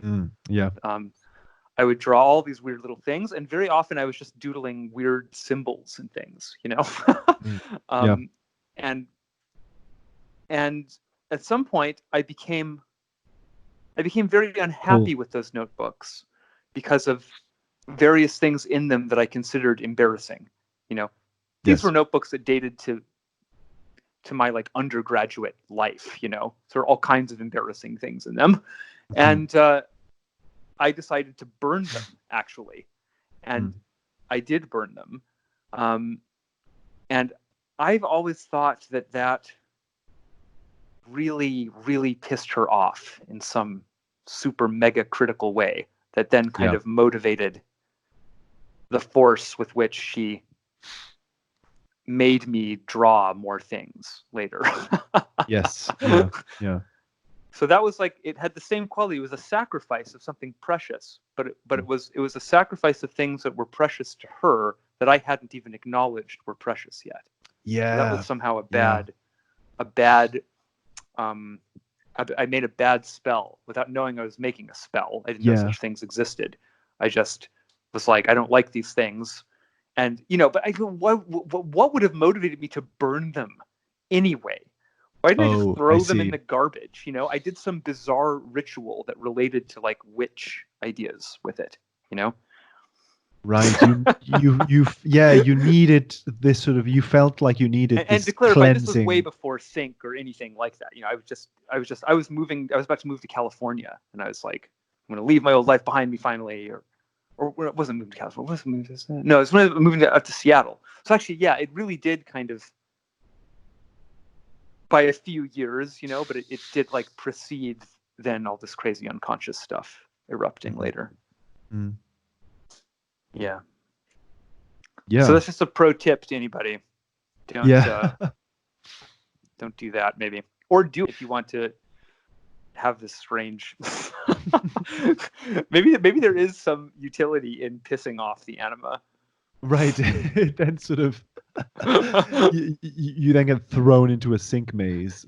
Yeah. Like, but no, but I exactly. I think that's a really good point. That it's as if there are times when throwing things to the fire.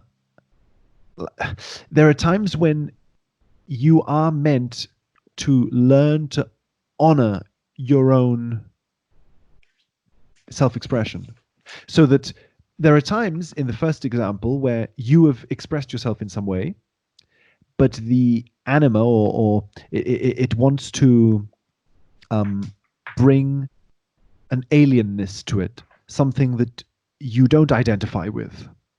Yes. Right? It wants to bring something that you don't identify with and paste it onto the art. Yes. But then there are times when there is something that you... It's such a funny image. That is what it's like, though. Yeah.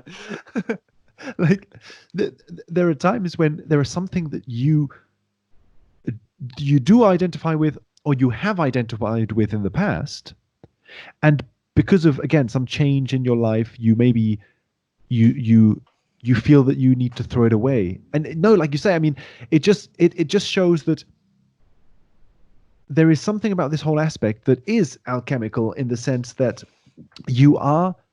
it's not all about submitting to the will of the anima. There's a lot of it that's about really embracing your own power, your own will. Yes, totally. Yeah. You took this decision, and like it's your, like it's something that you have done, and therefore, you know, embrace it. I really do think I passed through a period, you know, where I was very overly down on the conscious intellect, you know, because I had been so identified with it for so much of my life, and it ended up becoming a big problem. And then the right hemisphere kind of activated and all this stuff happened, and I was just very in love with that, you know. But now I'm definitely feeling, that it's about getting the two halves to work together more or less equally, probably, you know. So I'm trying to kind of love the left hemisphere again too, and not constantly kind of berate it and criticize it for being too rational and linear. Right. You know, it's good that it's rational and linear. It helps me out all the time to be able to think in a rational, linear way, obviously. But it's getting them to play nice with each other, so that you don't have to be the constant dysfunctional mediator of your parents, basically. Yes, exactly. That's this divine child in the middle of the hemispheres thing. That the hemisphere should be taking care of that, you know. They should be up, but they're unfortunately it's like, this is like the mythic situation. It is like you have like dysfunctional parents, and you have to kind of, well, it's just like, oh my fucking god, it's just like Back to the Future, eh? Dysfunctional parents, you have to go into the underworld to repair the divine marriage, you know, and then you'll be okay. Yeah, and I wonder, like, if it's aligning with some astrological thing, but I feel as if, like you said, I also, like, these last years or whatever have been very focused for me on the anima, it seems, or at least I've been more consciously aware of it, and it feels as if now the superego as a masculine thing for me is starting to emerge as something that I'm dealing with more, having to integrate more. Me too. And I don't know. I wonder, like, it makes me think of this sort of this big now I think there's this big Saturn thing going on. Um, I don't know. There's probably like, yeah, I don't know what to say about that. But yeah. And Saturn, right? Saturn is like rules and structure and all this. Yeah. Mm-hmm.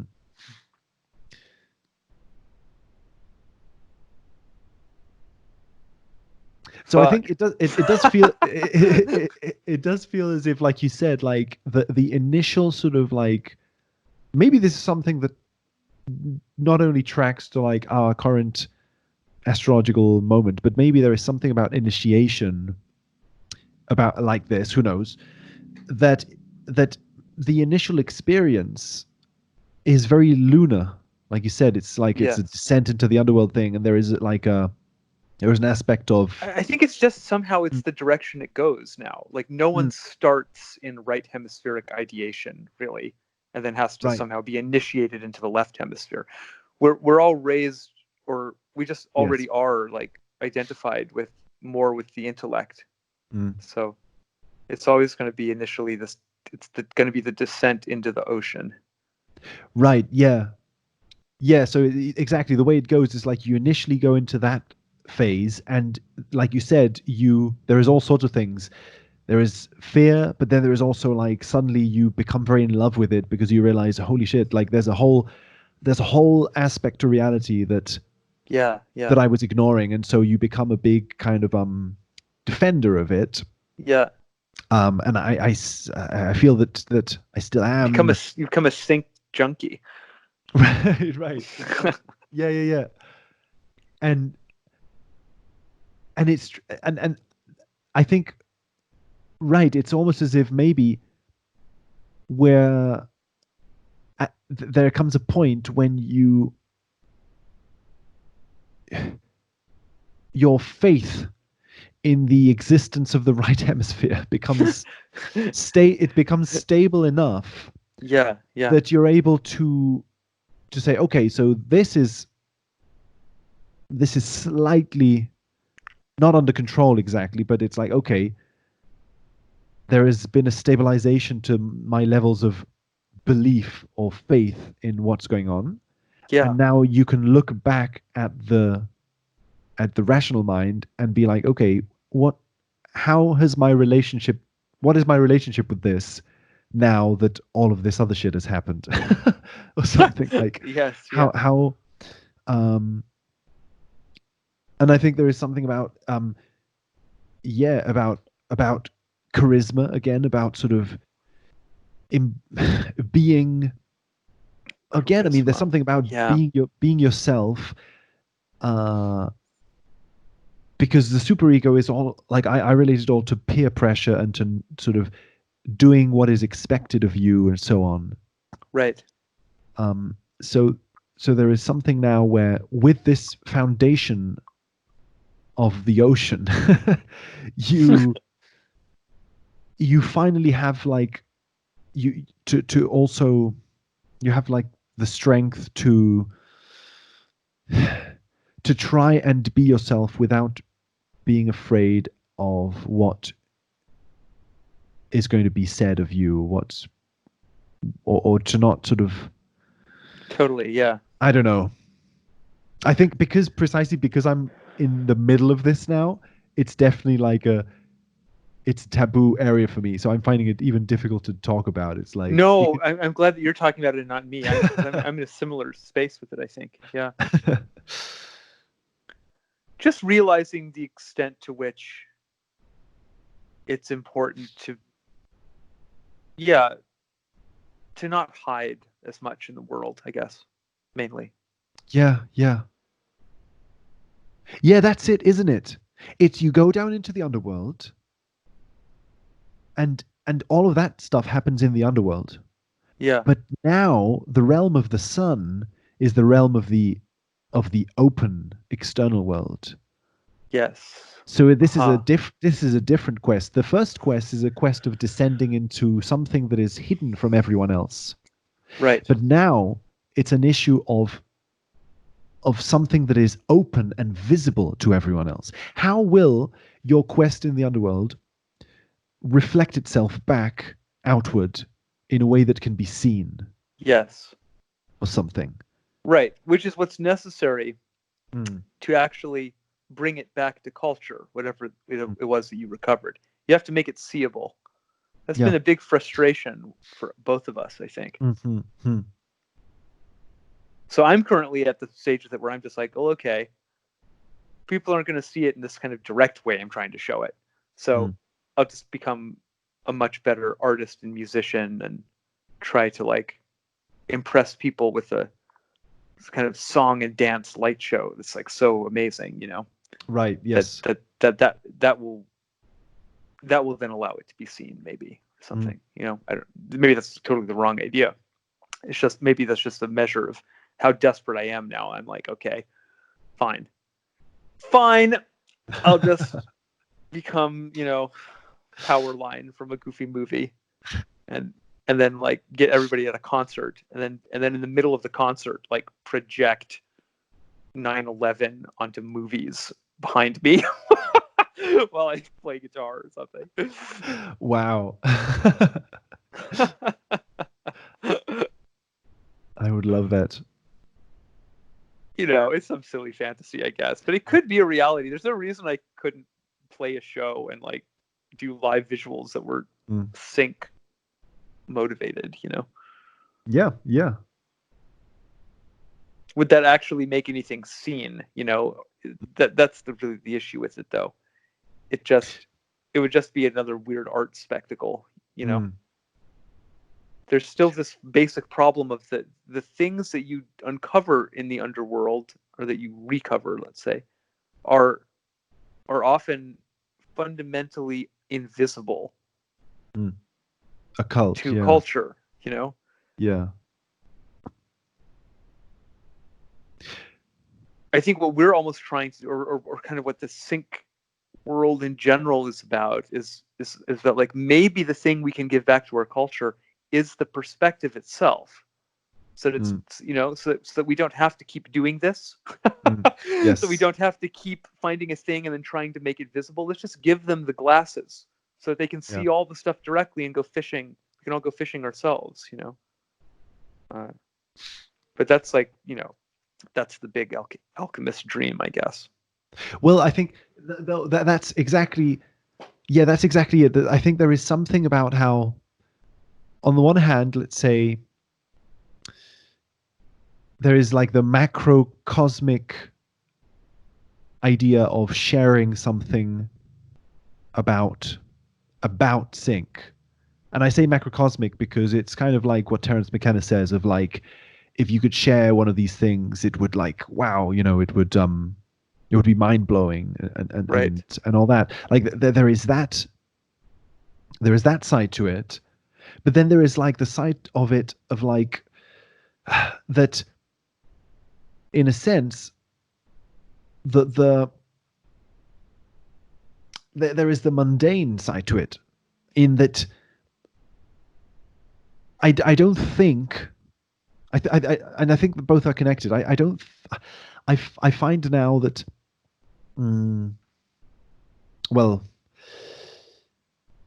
that I need to find a way to just express myself out in the open in a very general kind of sense, not necessarily about sync. But it definitely involves sync, in the sense that I think it also involves being more open about the way I see the world. Yes, yeah. So it obviously involves that, but it feels as if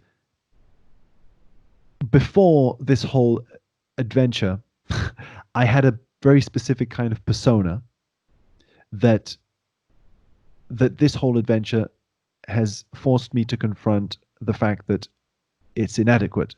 I had a persona that was hurting me by not being honest about what I thought and so on. Yeah. And recently, these recent encounters with superego stuff are just involving very small kind of things, like just sharing an opinion about something in a social situation, for example. I find that I find it so difficult to even just share an opinion about anything. And like, I don't know, the other day, I think I don't know if I told you this. I was in a social gathering I felt very uncomfortable in, and I was talking about music with someone. Holy shit, dude! A rainbow just materialized in the sky. Oh, Big, bright one. wow, nice. Sorry. Continue. I of course I'm not going to apologize. I didn't put the rainbow there. I'm just relaying the interruption. Yeah, exactly. No, just the fact of like, I don't know, someone was expressing an opinion, a musical opinion that I disagreed with. For example, someone was saying that they thought Sid Barrett was shit, and I could feel this impulse in me to agree with him out of politeness. It's not a real opinion. I don't believe you. Sid Barrett was shit. What does that even mean? Yeah, exactly. Like, it kind of caught me off guard as well, because like I was about to, you know, shower him with all the ways in which I loved Sid Barrett, and suddenly I felt afraid to do so, but I at least tried. I at least said something like, "Well, I like him," or something. But I could see that That's the best response. Sid Barrett is shit. Well, I like him. Exactly. End of conversation. Yeah. And it's funny because it kind of reminds me of the whole what you were saying about spraying the anima picture with WD-40. That on the out to someone else, this is such a small, mundane story. You know, Right. oh, Alan spoke his mind. Sounds like the title of a book. Continue. But what's strange about it is that for me, this is being currently the result, the outcome of a years long journey into the underworld. Same. Yeah. So it's like, what I find beautiful about this is that the flowers that are blooming out of this process now are the flowers that allow my daily mundane life to be more comfortable, which is a slight courage somehow. Yes. Yeah. To be myself in small ways, in ways that before I would have just politely nodded and accepted everything everyone said to not cause conflict. Scenes from Interstate 60 are like flashing through my brain right now. Right. Yeah. Yeah. It's totally that. So no, I don't know. I feel like that is so weird, because it's so beautiful how that, let's say, again, it's just so weird how that can be such a numinous occurrence. Suddenly you find yourself being able to do these small little mundane things, and it's thanks to this huge underworld thing. Yeah. Like, again, it does feel like a flower is blooming thanks to this huge underground reservoir of soil. Totally. Yeah. It's a great image.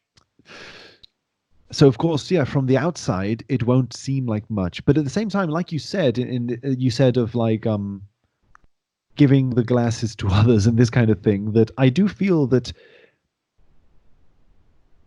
what we were saying about the octopus before. I love that, by the way. It kind of implied glasses like of psychedelic elixirs or something as well. Oh yeah. Taking a glass of Yeah. potion, like Yep. There is a way in which these small mundane things have extreme resonances, because I feel like we were saying with the octopus before, that I am also, you know, one of the tentacles of one of the octopuses, of the different octopuses that exist. Yes. Yeah. So that, for example, all sorts of friends, family members, and acquaintances have built all sorts of, like I have, we exist in like this karmic, like these structures of habit and habitual projection. like the way that maybe a father can shout at his kids as a way to break off, as a way to deal with the stress of work, for example. Right. So Right. these sort of weird little systems get formed where the boss shouts at the father and the father shouts at the son and so on. And so then what happens is that when there's these structures, and they don't need to be as toxic, as uncomfortable as that kind of domestic situation, but that then what happens is that every time that one wheel in the system changes, it very subtly changes the entire system, kind of thing, in a butterfly effect sort of way. Right. So that I feel that there is this cool way that whenever one individual, I think it relates to the individuation process as well, that when you are able to express yourself, to express an opinion in a mundane little social situation, that everyone around you has been used to interacting with you in a way that is different. You know what I mean? In a way where Yes, yeah. I had been providing my environment with a certain persona. Yeah. So the second you stop using that persona, I think it does have weirdly numinous ramifications without it necessarily, and this is one of the areas where, like with the gang stalking thing, this could be misinterpreted as being a huge delusion of grandeur, right? That that you have some sort of secret magical powers, that your changes of behavior can affect the whole world. But I think the whole point is that it's not just me. It's it's everyone in different degrees and different ways. Like yes, yeah. That we are constantly changing each other, and so what that so that these small little mundane changes in your personality are also maybe leading potentially to a bigger kind of shift in I don't know what, like that again, we were saying of dissolving the existing structure to create a new structure that yes, yeah. that That seems changes. to be the major. Sorry. Oh no, just the changes in consciousness, like Terence McKenna says, that changes in consciousness, have it's sort of, it's at the root of a lot of the things, a lot of our problems. It seems is that if a change in well, yeah, Jung yeah. makes that point, when he says there's that famous clip. I just don't like the BBC documentary, maybe, or interview or whatever. It's like that famous old black and white interview with him. And at one point he talks about how the whole, like, all of the dangers threatening the world are pretty much psychological. He talks about does he talk directly about the nuclear? I don't remember exactly what he talks about, but his question is like, what if something goes wrong with the psyche? We have these weapons and these systems, and it's like all of that is entrained to psychology because it's people doing all this stuff. yeah. What he doesn't say it this way, but it's like, what is a war? It's a psychological problem, obviously. I mean, maybe not purely. Wars happen about resources, and there are all kinds of complex things that motivate them. But all of that's interacting with psychology. So it's about people's responses to shortages and resources and things like that. So I don't know. I think our culture especially, just really, really demotes and devalues the whole psychological view, to the point that we still feel like we have to kind of almost apologize for saying things like all problems are psychological problems. That's just manifestly true, though, because everything we can talk about is psychological to start with. That's just the situation. These aren't like equal domains, Psychology is fundamentally important prior to anything else because it's right there in your perceiving system, and everything you know about anything else is filtered through it. So that makes it primary in a very objective way, you know?